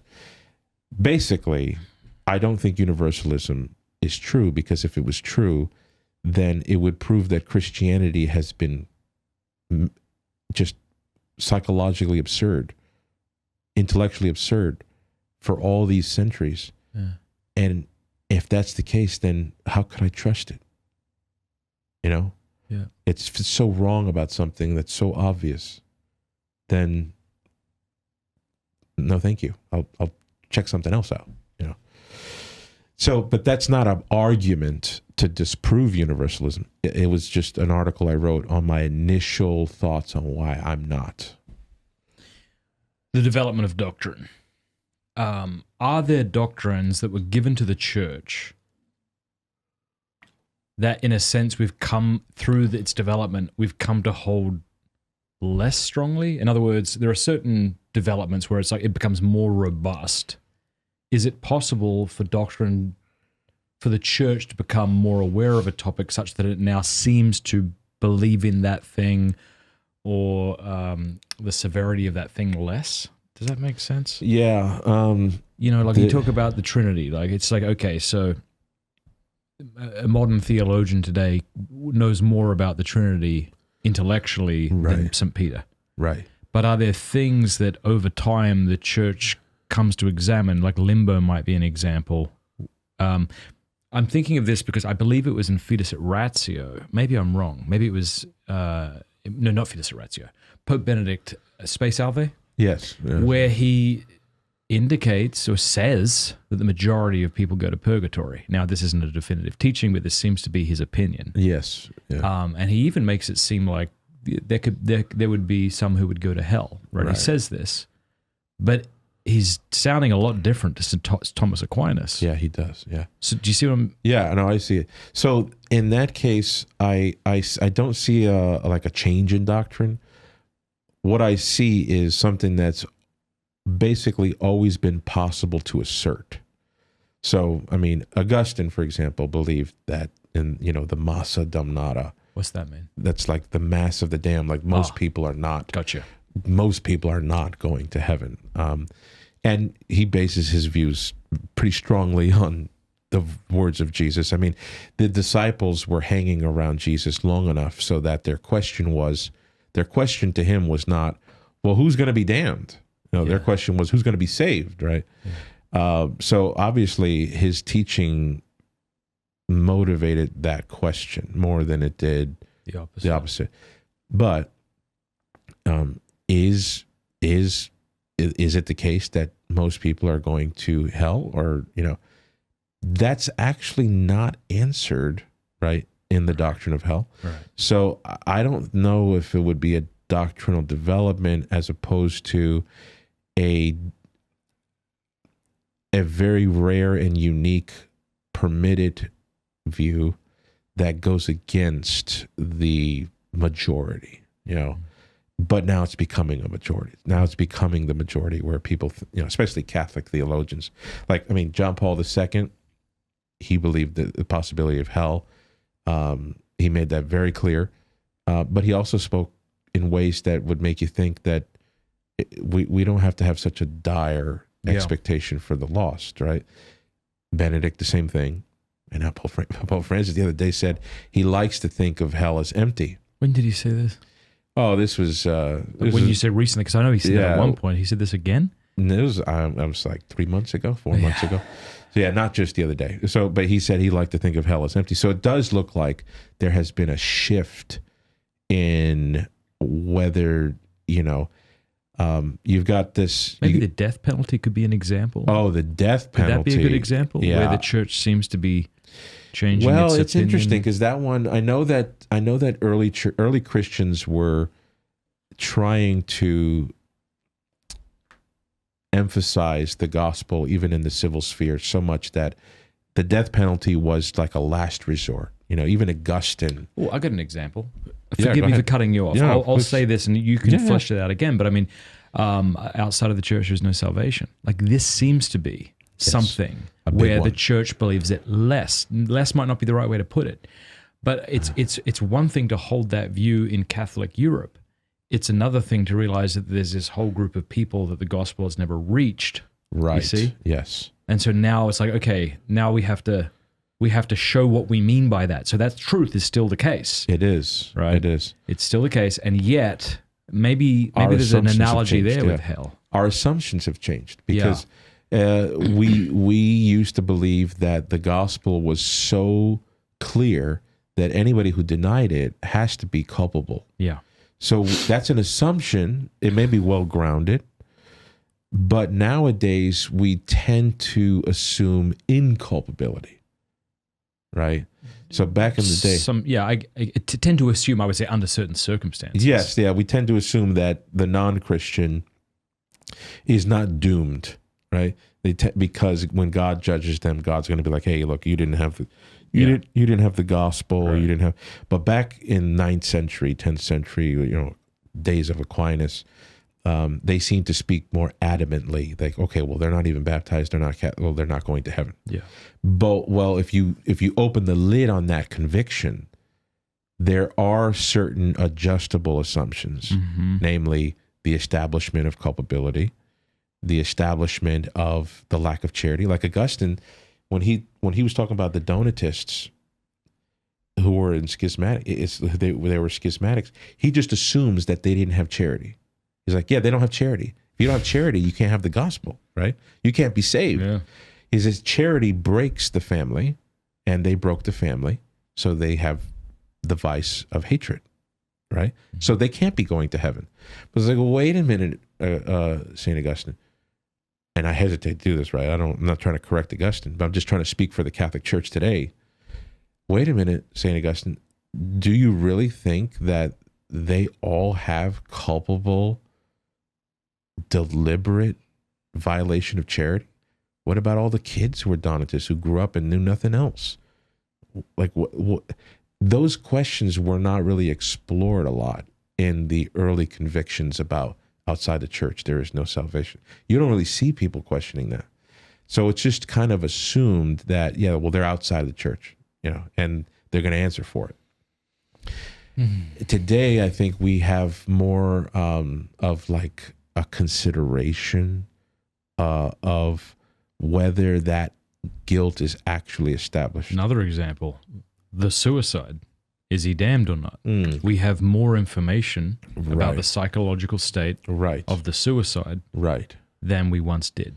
Right. Exactly. So yeah, I would say the doctrinal parameters are still there, but things have caused assumptions to be revamped as to whether this is actualized or not, Yeah. So yeah, it's a good question. There's been huge changes, so when you come like to a guy like Dr. Gavin Ortlund, he looks at this and just says, well, it's clearly a change of belief. What? that the church used to believe. Outside the church, there's no salvation. And yet today you've got Vatican II saying that the Holy Spirit has made use of the elements of sanctification outside the church. So he sees it as a clear change of belief. I don't think it has to be a change of belief. It's just that we have to realize that before those convictions were still true, because but there are subjective considerations that need to be there to establish the full actuality of that fate, Whereas today we seem to be maybe far too fixed on the subjective situation. Yeah. But the thing is, if you deny that movability exists between the subjective psyche, then you destroy criminology, justice, and so many other things that we hold to be first principles. Did that guy do it willingly? Yeah. Oh, no, he didn't do it willingly.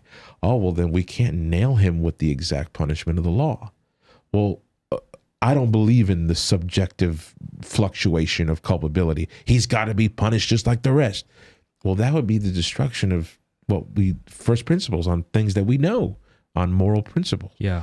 So you can't deny that, but you could be reckless with it to the point where you're now today is like, well, everybody's inculpable. That's right. No one should go to prison even. Because, right. And that's what makes it so dangerous today, is because like you got the liberal theologians today, is they grip on the legitimacy of that distinction of the subjective psyche.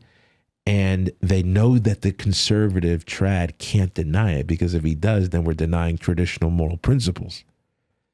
But then they use it in such a way to get themselves in the neighborhood of universalism. You're like, I just had one guy tell me that he doesn't see a problem with two guys who are homosexual, who are active with each other, have no plans to stop, but are daily communicants of the sacred chalice.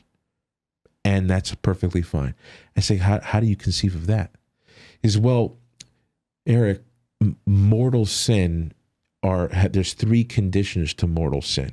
And they're essentially impossible to meet, it sounds right. like. So do you really think they have this? Do you really think they have this? Do you really think they have this? Yeah. It's like, and so in his mind, he's using the subjective elasticity to build this expectation that even in a situation like that, it's likely that they're walking in grace. That's utter absurdity to me. Yeah. Back to these two ditches, which I think are really helpful. I can see how the stress that we're under, that we've been talking about with competing worldviews and chaos in the church, I can see how that leads both to everyone will be saved and and I can also see it influencing those who want to say basically everyone's going to be condemned. Yes. Right. So the reason going to everyone will be saved relieves the tension is now I don't have to be so hung up on the particularities of history, and I don't have to concern myself. I can quickly ease the tension by saying, well, we're all going to heaven. But at the same time, I can see the chaos today. We can't handle it. You can't live in chaos. Chaos would be like living in a storm. Right. You need shelter if you're going to function. Right. And I also think people who want to point the finger at everybody and say everyone's going to be damned is another way of control and easing the tension. Because now I get to say who's in and who's out, and I can make things black and white again. Right. And I think that too easily relieves the tension. Yes. Yeah. Right. Yeah. So we're in a frenzy, a little bit of a frenzy to be in the middle, but I think we have to fight for it. We just have to fight for that balance, and it's not necessarily the most comfortable place. I wonder what you think about this. I think that Orthodoxy is going to very soon experience what we in the church are experiencing. 20 years ago, felt like we were on top of the bloody world. All these Protestants flooding into the church, JP2, Benedict. And now I feel like we're being sufficiently humbled. I'm embarrassed about the times I told Protestants about just how unified we are. Right. And I'm yeah. sorry I did that in a triumphalistic way. Now, don't get me wrong, I do think there's a unity in the church that isn't in Protestantism. Right. I still think that's a valid critique of Protestantism and an argument for Catholicism. But I mean, it's clear that things are difficult right now. Yes. And embarrassing Yeah. right now. And I don't like that. I wish it wasn't the case. But I think that Orthodoxy, maybe I'm wrong, I'm just speculating, is currently undergoing what maybe we went through in the 20s, where it's got great curb appeal. You know, the tradition, the big bearded Eastern fellas dispensing wisdom. But I don't know. I think there might, you know, what am I trying to say? Just that we only have options that aren't perfect. Yeah. And by perfect, I don't mean true. I just mean that would make us feel completely secure if we stick to appearances. Yes. In many ways, my investigation of Eastern Orthodoxy has yielded that as already starting. Tell me how. Well, I remember when I was looking into Eastern Orthodoxy, I thought to myself, Erick, you don't want to be hoodwinked again. Like, if Catholicism is wrong, you fell over. I mean, you were like, oh, wow, this is amazing. You jumped right in, right? Well, look at what you're doing now with Orthodox. It sounds like you're about to do the same thing. Don't you want to make sure that when you get on the other side, that you won't have buyer's you're not remorse? going to have, you're not going to have issues to face.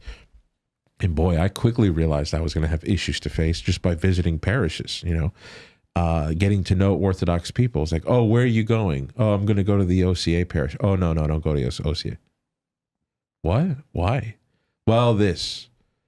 And then it's like, oh, okay, well, can I go to the Greek Orthodox? No, I wouldn't go there because this. It's like, wait a minute. So now I got to pass Orthodox churches too to go to the right one? Why? Well, you got to go to where they hold the canons. The canons are inspired, infallible, and you got to get rebaptized. You can't just accept what these liberals are saying, where the Catholic baptism is valid, you know. It's like, oh boy. So now I realize I'm going to have to sort of, I can't just come on board. I'm going to have to come into the captain's cabin and verify if he's driving the ship right. Kind of like what I'm doing now in the Catholic Church. And so when I started doing that, I realized, oh, wait a minute, there's a history of this. Back in the early 1900s, there was the development of a new calendar in Greece. Today we call them the new calendarists, right? Well, that's just a name. It came with a whole bunch of other things that they call ecumenism. And that hit the Orthodox Church before it hit Catholicism. It hit Catholicism like in the 50s and the 60s. Is this what led to the old Russian believers breaking off? No, that was previous? Yeah, Okay. that's previous. Yeah. That's another interesting one. But in any case, without going into too many details, there's just so many names, so many things that have happened. But they themselves have undergone an experience of ecumenism to the point where Orthodox were talking with Anglicans, we're talking with Catholics in a way that blurred that rigid line that the Orthodox want to see, which is outside the Orthodox Church, there is no sacraments, there is no grace, there is no salvation. Well, you had a lot of Orthodox hierarchs who were coming out saying the opposite of that. And not just like one-offs. We're talking about... Can you give us more concrete examples if you can on the spot? Yeah, so people? the Orthodox Church joined the World Council of Churches. Have you ever you familiar with the World Council? I've heard it. I don't know anything about it. Well, it's analogously kind of like the United Nations. You know, it's in the religious sphere, the World Council of Christian Churches, where, look, we've had the world wars, we've had division. Now we're in the era of technology, global communication. We need to look at this desperate brokenness of Christianity and try to do something to make Christianity a one identity for the world. People are looking at us and they're saying, how Christianity? Yeah, that's just as different as all the continents, you know? So the World Council of Churches was a Protestant outfit, but the Orthodox joined as members. Now, not every jurisdiction agreed to that, but there is an Orthodox contingent. And that predated Vatican II. And so they were already in the ecumenical dialogue about what do we share in common with the Anglicans, with the Protestants. Eventually, one of the big, clearest examples, and people can YouTube this too, is if you look at the Assisi Day of the prayer for peace that was called by John Paul II. Yeah, you people know it for all the Hindus and the Buddhists and all those other people who were there, but it's not often seen that members, delegates, representatives from all of the Orthodox churches came. I want to say even of Moscow. I'm certain of that. That was in 1986. Okay, so a couple decades after Vatican II, and they're there side by side. Interesting. So if you want to impugn the Catholic Church for this particular prayer day, you're going to have to also equally impugn. You have to, because they were on board. They were on board. Nobody was disciplined. There was no synoxis of bishops who got together to say, we anathematize this. Actually, there has been, but those Orthodox churches are not in the 14 autocephalous federation of worldwide Orthodoxy. They're called the old calendarists that have broken away from communion with the main bodies of the Orthodox Church. Though they have all kinds of anathemas to throw and launch at they call it world Orthodoxy. So like today, the Sedevacantists say the Vatican II pseudo-church. You hear that from like the Diamond Brothers or whatever. Well, the Orthodox, the true canonical Orthodox, they refer to the wider body as world Orthodoxy. They're the ones that have fallen victim to perennialism, ecumenism, liberalism, and all that kind of thing. And they have lots of data to show for it. The Patriarch of Constantinople today, Bartholomew, with all due respect to him, he has made public statements that are just very concerning. Such as? Well, with the legitimacy of Catholic Christianity. He has only made strides to make it seem as if Catholics, Pope Francis, the Vatican, that's a valid expression of Christianity. Why else would you be coming to the election of a new Pope? Why would you be joining in prayer services at the Vatican? Unless you thought this was something Christian. You see?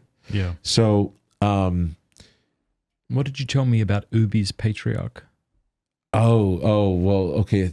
So this, as far as I know, Denny is part of the Greek Orthodox Church of America, the Archdiocese of America. And one of the things that the Greek Orthodox Church in America is dealing with is their Archbishop, L.P. De Forest, who, and again, all due respect to him, I don't want to make this seem as like an insult to attack him, but he has been involved in some very egregious situations. One in particular, which is documented, it's public, it's all over the place, is he conducted a public baptism where the two parents were well-known, famous homosexuals. Oh, I remember seeing that photo. Yeah. Yeah.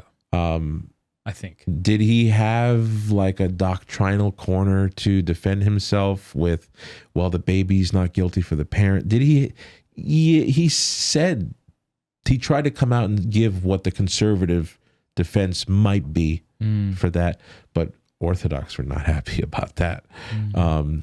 He's also participated, I think he celebrated the Divine Liturgy at an Anglican church in New York that's known for its LGBT support.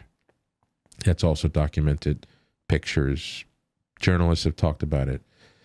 Now, does he support gay marriage? No, he'll tell you no, but he sounds very similar to... It's sort of like James Martin. It sounds very similar to that kind of thing, you know? Look, you could do your research. The people listening could do your research. I don't want to distort reality. This is just been common news now. Yeah. This is not like breaking news. This has been around for a long time. My Orthodox friends all tell me this is happening. But here's what they'll say. But this is okay. I mean, it's not okay, but in Orthodoxy, those are BB guns. That's a wet noodle fighting against a Navy warship of the liturgy of the whole universal apostolic fortress of Eastern Orthodoxy. This is just wet noodles. In Catholicism, you've got the Pope, who's the center of unity. When you see him doing it, that's like an utter destruction. You're sunk, right? Because of how much influence the Pope has. But it's really, in my opinion, a smokescreen. Because Orthodoxy, yes, they don't hold that there's one patriarch that, has all this influence, binding influence on every other patriarch. But they do hold to the principle of you are what you commune with. So it's a little bit of a different angle to look at things. In the early church, if a bishop came out as a heretic, and then his successor was a heretic, and then his successor was a heretic, and then neighboring churches joined that heresy, but then there was Orthodox churches communing with those churches, and everybody knew about it, they would have said that's utter chaos, that there's no way, that's a contamination on all of those churches, because they're all in communion with each other.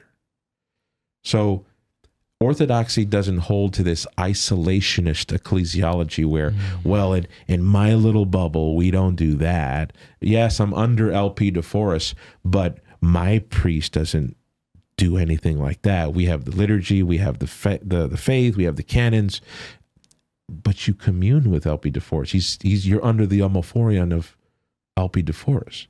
He's in communion with these other patriarchs. They've all been tolerating Bartholomew. So in other words, it's not just an issue of, well, I've got this fortress in my isolated bubble. Yeah. Your bubble is linked with other bubbles, and that bubble is linked to other bubbles, and those bubbles are still in communion with this liberal situation. And so it may not be a defeater to Orthodoxy, but it would be, from a patristic lens, a very serious problem to just have hierarchs in communion with liberals for years, where in an era of global communication, everybody knows about it, but nothing is done about it. That's a serious issue. And so anyway, I'm not trying to say that, this is proof that Orthodoxy is wrong.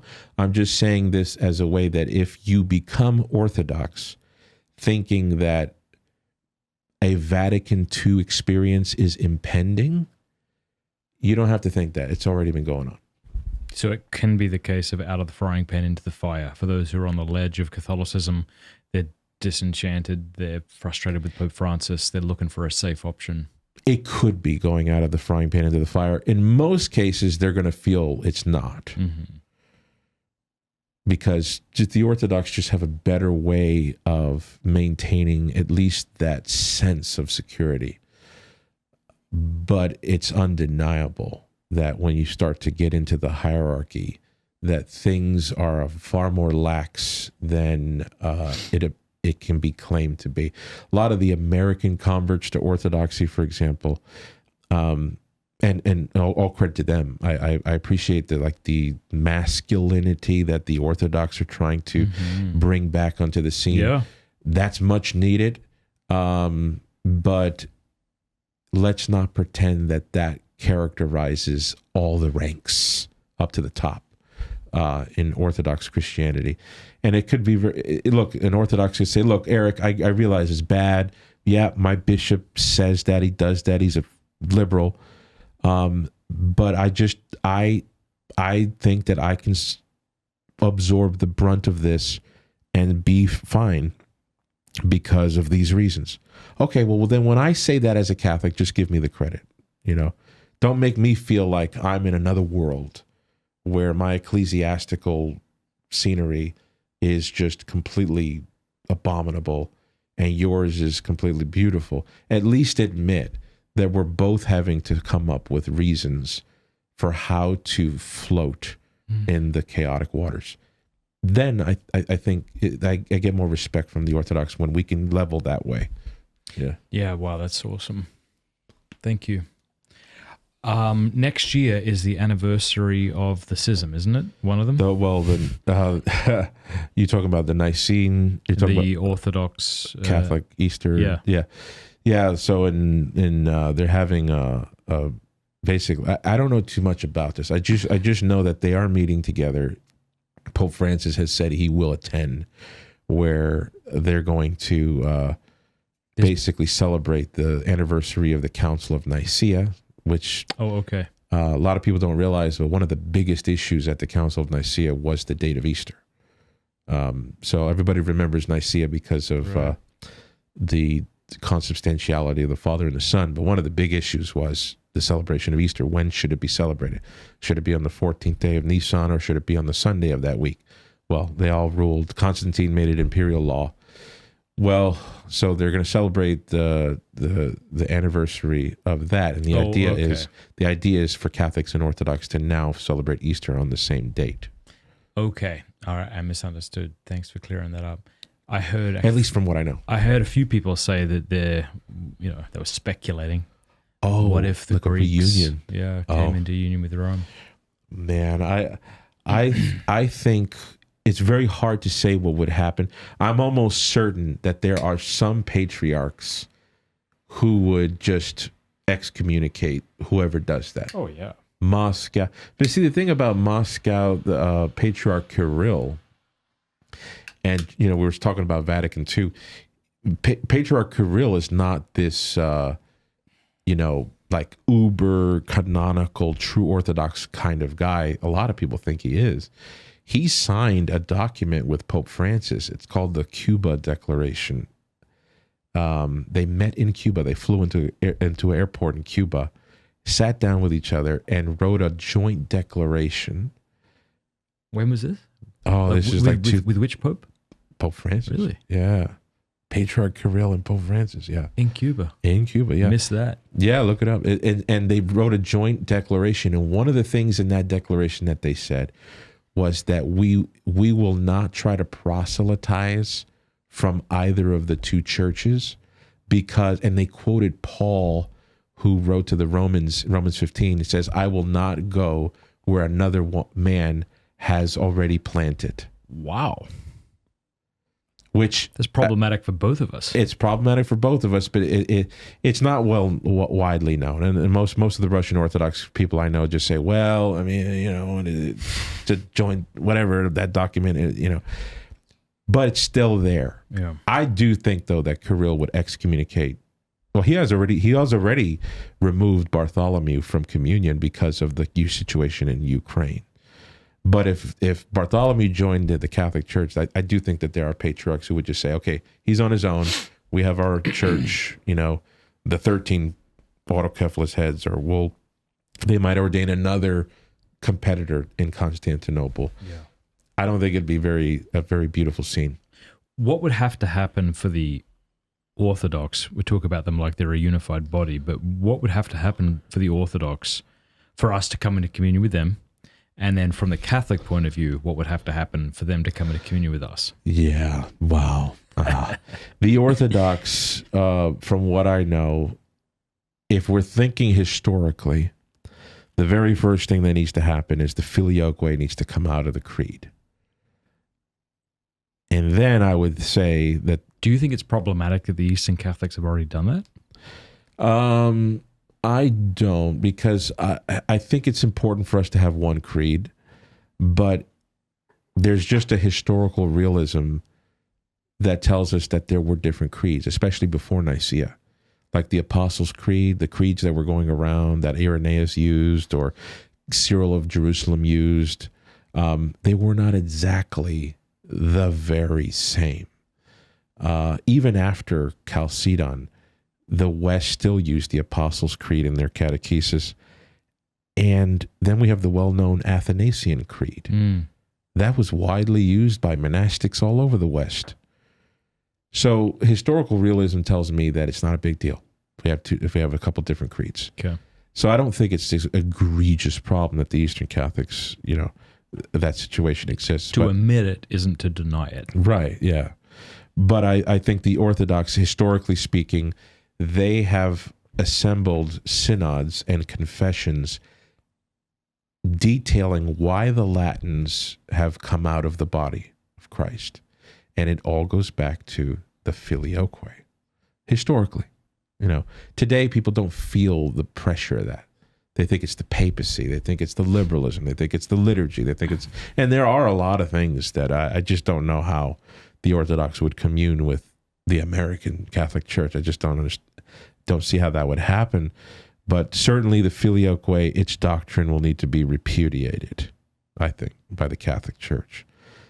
There are good theologians in the Orthodox Church, like the late Archbishop of Pergamon, John. He's known as John Zizulis. He was one of the premier theologians of the Orthodox Church in the 20th century. He died recently.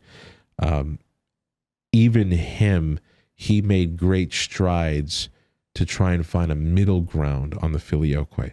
And I would say he probably went the farthest you could possibly go from an Orthodox perspective. But his position still condemns the Council of Florence, the way we believe the filioque. So I just don't know how the filioque could stay in the books.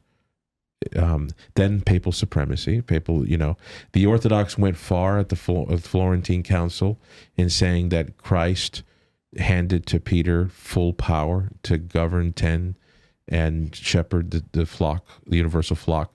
They were willing to accept that. They were willing to accept a lot of things, but they didn't believe it was an immediate jurisdiction.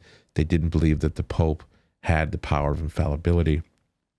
Those things would have to go. The Orthodox they're not going to be able to accept that. Okay.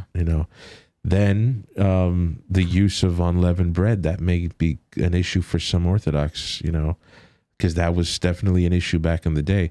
Dr. Ed Sichensky, you should have him on. I don't know if you've had him on, but he's one of the best pens in the world of Byzantinology, study of Byzantine Christianity.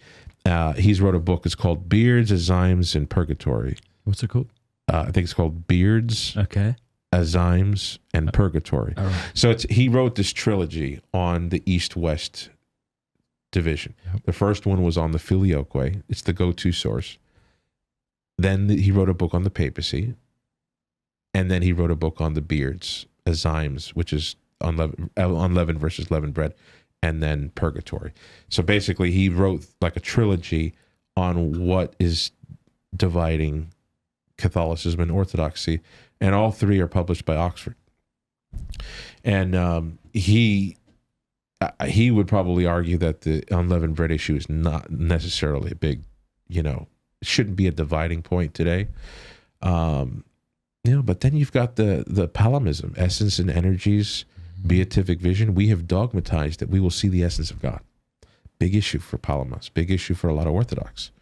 We won't see the essence of God. How could you?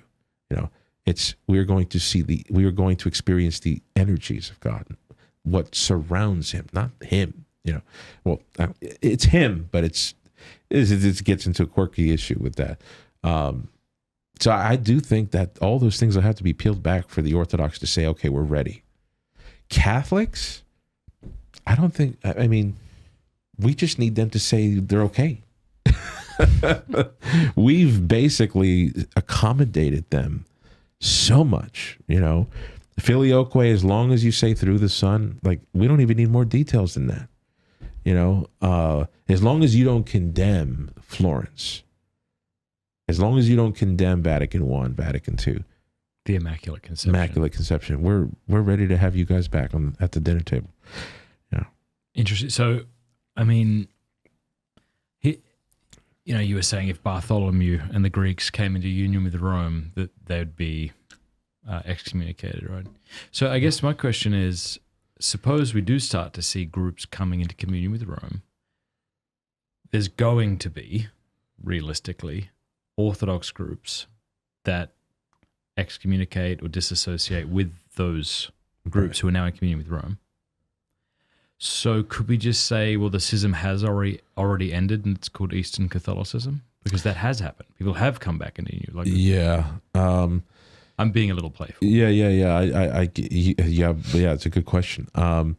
So much of like cultural orthodoxy, at least from my limited vantage point, if all the churches, all 14, entered into communion with Rome tomorrow, I don't think that the average Orthodox person would do anything about it. Like just the neighborhood grandmother who's Eastern Orthodox, if her patriarch joined into communion with Rome, I don't think it would change her life at all. Yeah. But it would for invested patriarchs who think it's a matter of contention. Difficult to say because they cannot have their own council, right? When you're dealing with Catholicism and Orthodoxy, it's very easy to assume that both sides have a tangible unity such that they can just, there's two things talking to each other. Because Catholicism is one. We all know Catholicism is one. Who has the final say? The Roman pontiff. Yep. In Orthodoxy, it's not that way. And which is very interesting because I remember Denny in the debate yesterday. I don't know if he remembered me asking him this because I was like, wait a minute. Do you think that the Bishop of Rome has the right to call ecumenical councils in the first millennium? And he said, sure. But that he didn't, the money may not have been there, the lodging expenses. So like the emperor had to do it back then. But what he just said was very important because that would mean that Constantinople today, who takes the place of Elder Rome, does have the authority to call an ecumenical council. And I don't know if he knows the import of what his admission is, because if the ecumenical patriarch today has the right to convene a synaxis, a pan-Orthodox council, if he has the right to call it, he's not inviting it. Yeah. He is ordering a council, the absentees thereby being guilty of breaking law. That is not attributed to Bartholomew by anybody today that I know of. I think you need the willing cooperation of all the other patriarchs, which is why at Crete in 2016, it was destined to be pan-Orthodox, but Russia came out at the last minute and 3 other churches came out at the last minute. And then everybody's, okay, well, it's not really pan-Orthodox anymore. Well, because Bartholomew doesn't have the right to call this. It's a collaborative effort.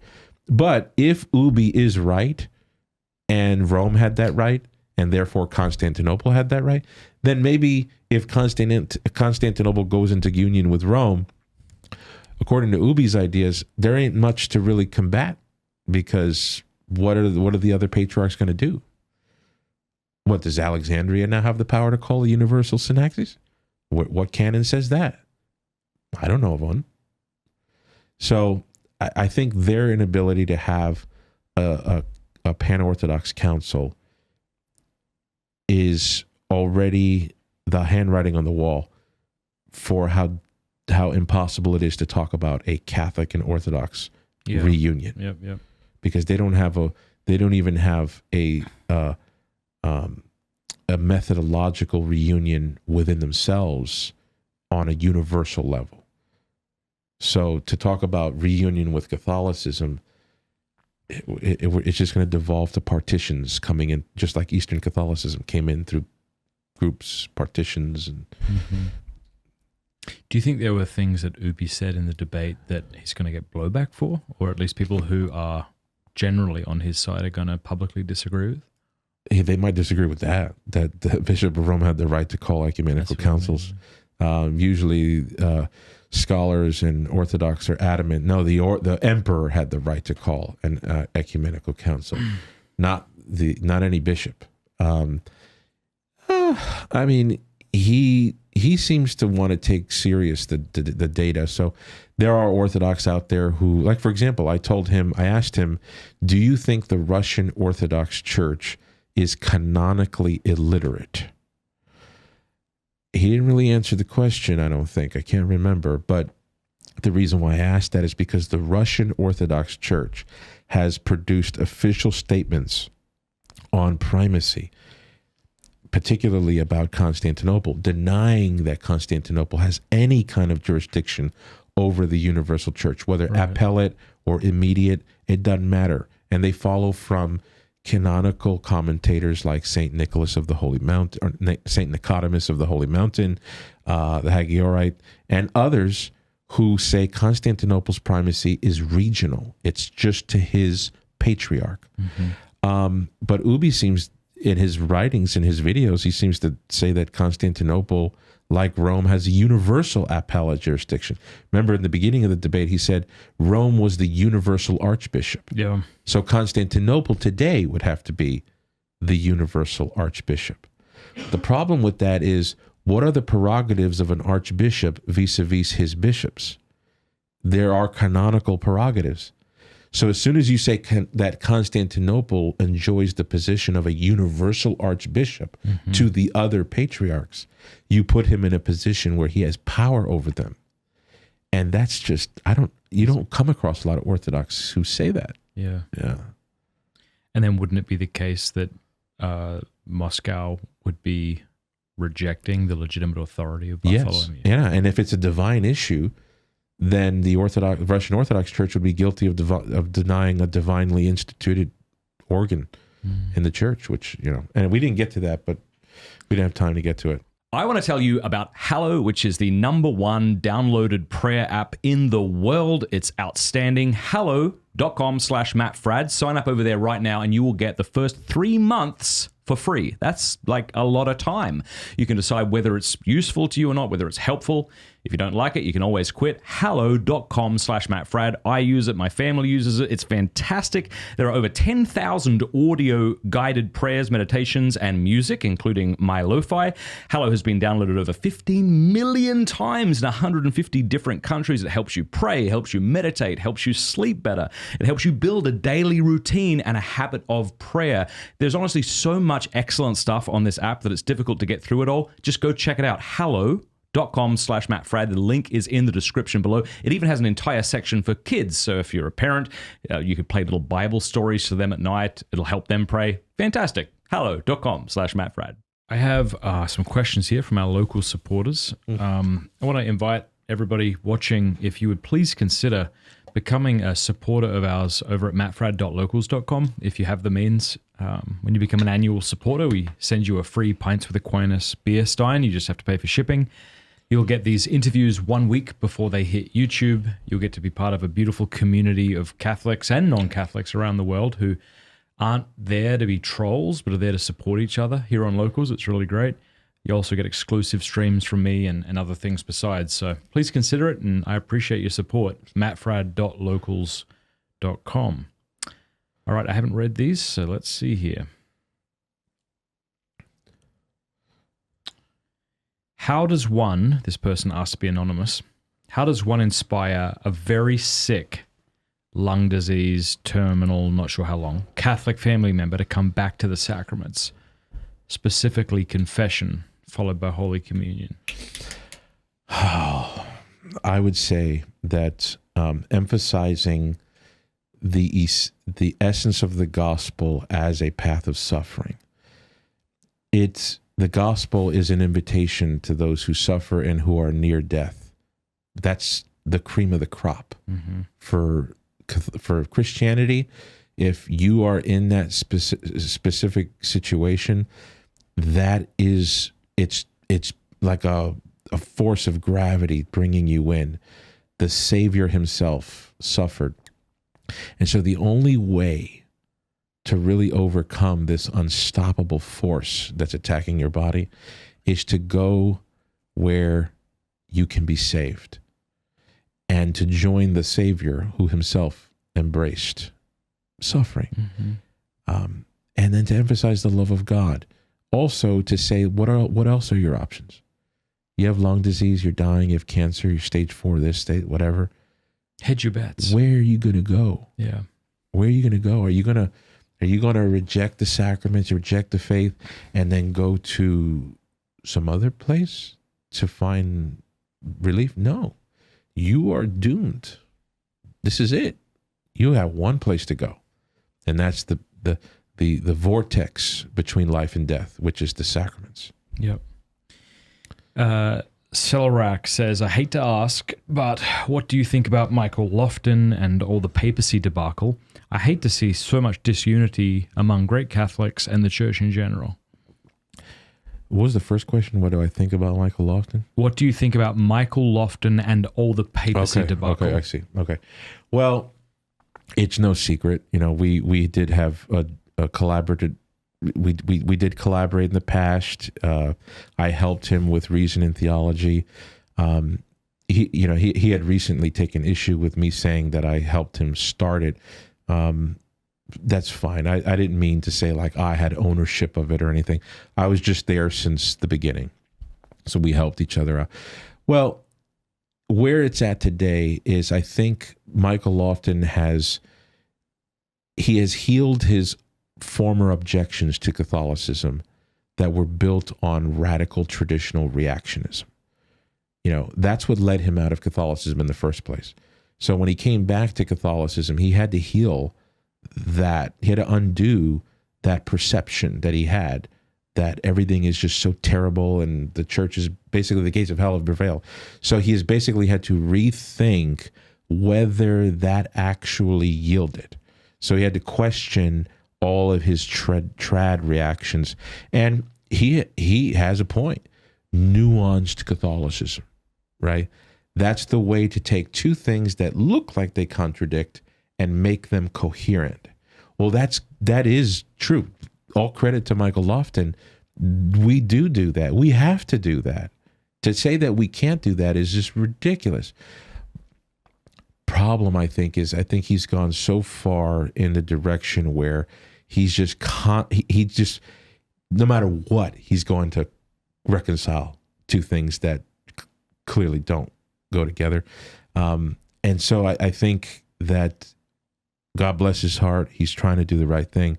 I think he is taking what is very clearly reality and forcing it to be a non-reality, and then judging people for taking it as a reality, you know, and that comes clear in his public videos and the way that he talks about people, you know, Bishop Strickland and some of these folks who, yeah, maybe they've gone a little, I'm not saying they have, but maybe they have gone a little outside the boundary. But what about what they're looking at? Has that gone outside the boundary? If it has, then we need to be a little bit more less finger wagging at this group and that group. Yeah, okay, maybe this is wrong, but are you going to say that what we're experiencing in Rome is all right? No, we clearly see that there's something wrong. And so I think that he has geared a number of Catholics to go off of an intellectual principle that certain things can't happen, and it's not accurate. It's not accurate. Certain things are happening, and we have to just take down the medicine. You know, here, take the Robitussin, drink it down quickly. And I think that he sees the consequences and implications of that as total destruction. Like if he thinks that my principles on what I think is allowable in the Catholic Church, he thinks that means the gates of hell have already prevailed. You know, I don't think my positions get me to that point. It's a theological opinion, you know. So I think that continue with the debates, Michael, but I think you need to, if you just shifted things and said, okay, well, this is an opinion, this is an opinion, I hold to this opinion. His opinions are reasonable. Now, there's some things that he says I don't think are reasonable, but his positions are reasonable. If he just said, okay, though this guy over here disagrees with me, I'm not going to call him dumb. I'm not going to say he's a schismatic. I'm not going to say he's absurd. I'm going to say, well, it's I disagree with it, but this is another position. So I think if he becomes more amiable to coexist with the other positions, Yes, the trads. Yes, no, not the liberals, the crazy liberals, but within the orbit of those who are trying to stay in the nexus of the heart of Catholicism, I think that it'll go a longer way for people to hear him out. Yeah, thank you. Devon Stewart asks, if you think the evidence for and against the papacy is so close, why doesn't that push you closer to Protestantism or atheism? Because it's a very good question. Because Protestantism isn't just essentially a rebound. Catholicism, Orthodoxy didn't work, must be Protestantism. It doesn't have rebound credit. Protestantism has the burden of reconstructing what Christianity is. So it looks like the ricochet. Oh, not Catholicism, not Orthodoxy. Oh, the ricochet, Protestant. No, you have got to ask, okay, well, what does Protestantism stand on? And when you look at the burden of reconstruction that it has to build to say this is what Christianity is, I think you fall victim to the tyranny of subjectivity. What is Christianity? Well, I think it's this. Well, I think it's this. Well, I think it's that. Well, I think it's this. Well, that is tyranny. It's a bigger tyranny than having to deal with the close call of Catholicism and Orthodoxy. Thank you. Muhammad Baba says, who would Erick like to debate next? Well, here's another way of putting it. You can answer that, but also if you could have one person that you could actually sit down and by debate, we mean like engage in good faith. Wow. Probably Sean Luke. Yeah. He's a Anglican friend of mine, sharp as they come. And we've always had good interactions. He doesn't pull punches, I don't pull punches, and yet we've always maintained such a good friendship. I would probably be him. Mm-hmm. Or Jordan Cooper, I should mention. I've offered to debate Jordan Cooper on justification or the papacy. He's a really good guy. I think we could have a good debate too. Yeah. Okay. Titus Tuus says, if someone offered you the option to cut off your legs and replace them with robot legs, okay, that would give you superpowers, would you accept that offer? Or are the moral implications too severe that you would turn it down? This is quite the question. I would not take that option because it would be totally outside of my comfort zone. I know nothing about having to operate robotic legs. Okay. Good. Anthony Machetta says, since you admitted that you don't have a satisfactory answer for the Vigilius question, how is this not a falsifier for Catholicism? Much thanks for your great work. Oh, yeah. Okay, so the Vigilius argument, that's not what is that? Yeah, so the questioner is not understanding what Ubi or Denny was saying about, he was asking about the legitimacy of Pope Silverius's pontificate in light of the fact that he was deposed and basically removed from his position under the power of Justinian and Theodora and Vigilius. The whole question was, it was related to the legitimacy of Silverius and Vigilius. It has nothing to do with the legitimacy of the papacy itself. So when Denny asked that question, I haven't looked into the details because it's really conspiratorial as to what actually happened to Pope Silverius. He was treated terribly, according to the records, by Pope Vigilius. And so there's a question as to what actually is legitimate in that transaction. But I didn't see how that relates to my resolution that the Vatican I is present in the 5th and 6th century. It's just a conspiracy within the papal, who was the Pope at the time. So I don't know how it could even come close to a falsification of the papacy. So I would have to learn from them as to why they think. Yeah. So when I said that, I see a few people responding to him, giving him links to, I guess, articles you've written in the past. Okay. Or maybe Erick, Ybarra, WordPress.com, more comments on Vigilius. So maybe. Yeah. I mean, I've written about Vigilius, but yeah, Denny, that was not a concession to oh yeah, we don't need, all the evidence I've presented now goes away. Yeah. Yeah. Joe Ward says, would the church recognize the Orthodox canon if reunification were to happen? Would the Orthodox recognize the Catholic canon? I think would the Catholic Church recognize the Orthodox canon? No, I don't think so, because the Catholic Church has spoken definitively on the canon of Scripture. The Orthodox Church has not. They have not. So there are some Orthodox synods that have a smaller canon than others. We would not be able to say, okay, you're fine with calling Revelation not canonical or something like that.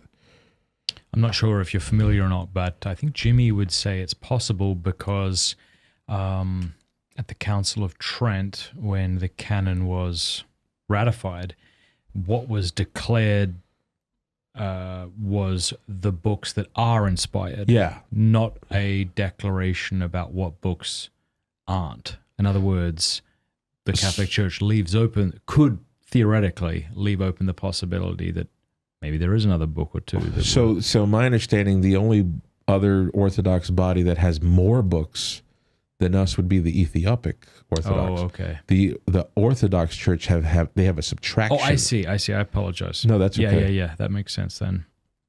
Now, could you tell me about this canonization of the non-Catholic that just took place? Was there a Coptic or more that were? Saint Severus of Isaac the Syrian, I think, or Isaac Nineveh. Isaac the Syrian's a doctor of the church. Yes, so he's been a saint, right? So he was put into the Roman martyrology, I think. Who? This fellow you're talking about? Isaac of Nineveh. Okay. Or maybe, yeah. If you're talking about the Assyrian saint. Yeah. Sorry, I should have had more to go on when I asked you that question. No, that's okay. I saw... Well, I'm not seeing anything right now, but I was of the opinion that a non-Catholic person was just canonized by Francis. I don't think so. I know that Gregory Erick was a non-Catholic who was canonized. Okay. How can that be? That is one of those... admittedly, to me, it's a very squirrely thing. Maybe that's too bold to say, but obviously what we would have to say is that they did not embody the culpability of schism, and they subjectivized the conditions for heavenly life. And the church somehow came to a moral certainty of it. Okay. Is there anything that, I'm sure this is always the case, right, with debates, you get done, wrapped up, and then you think about how it went.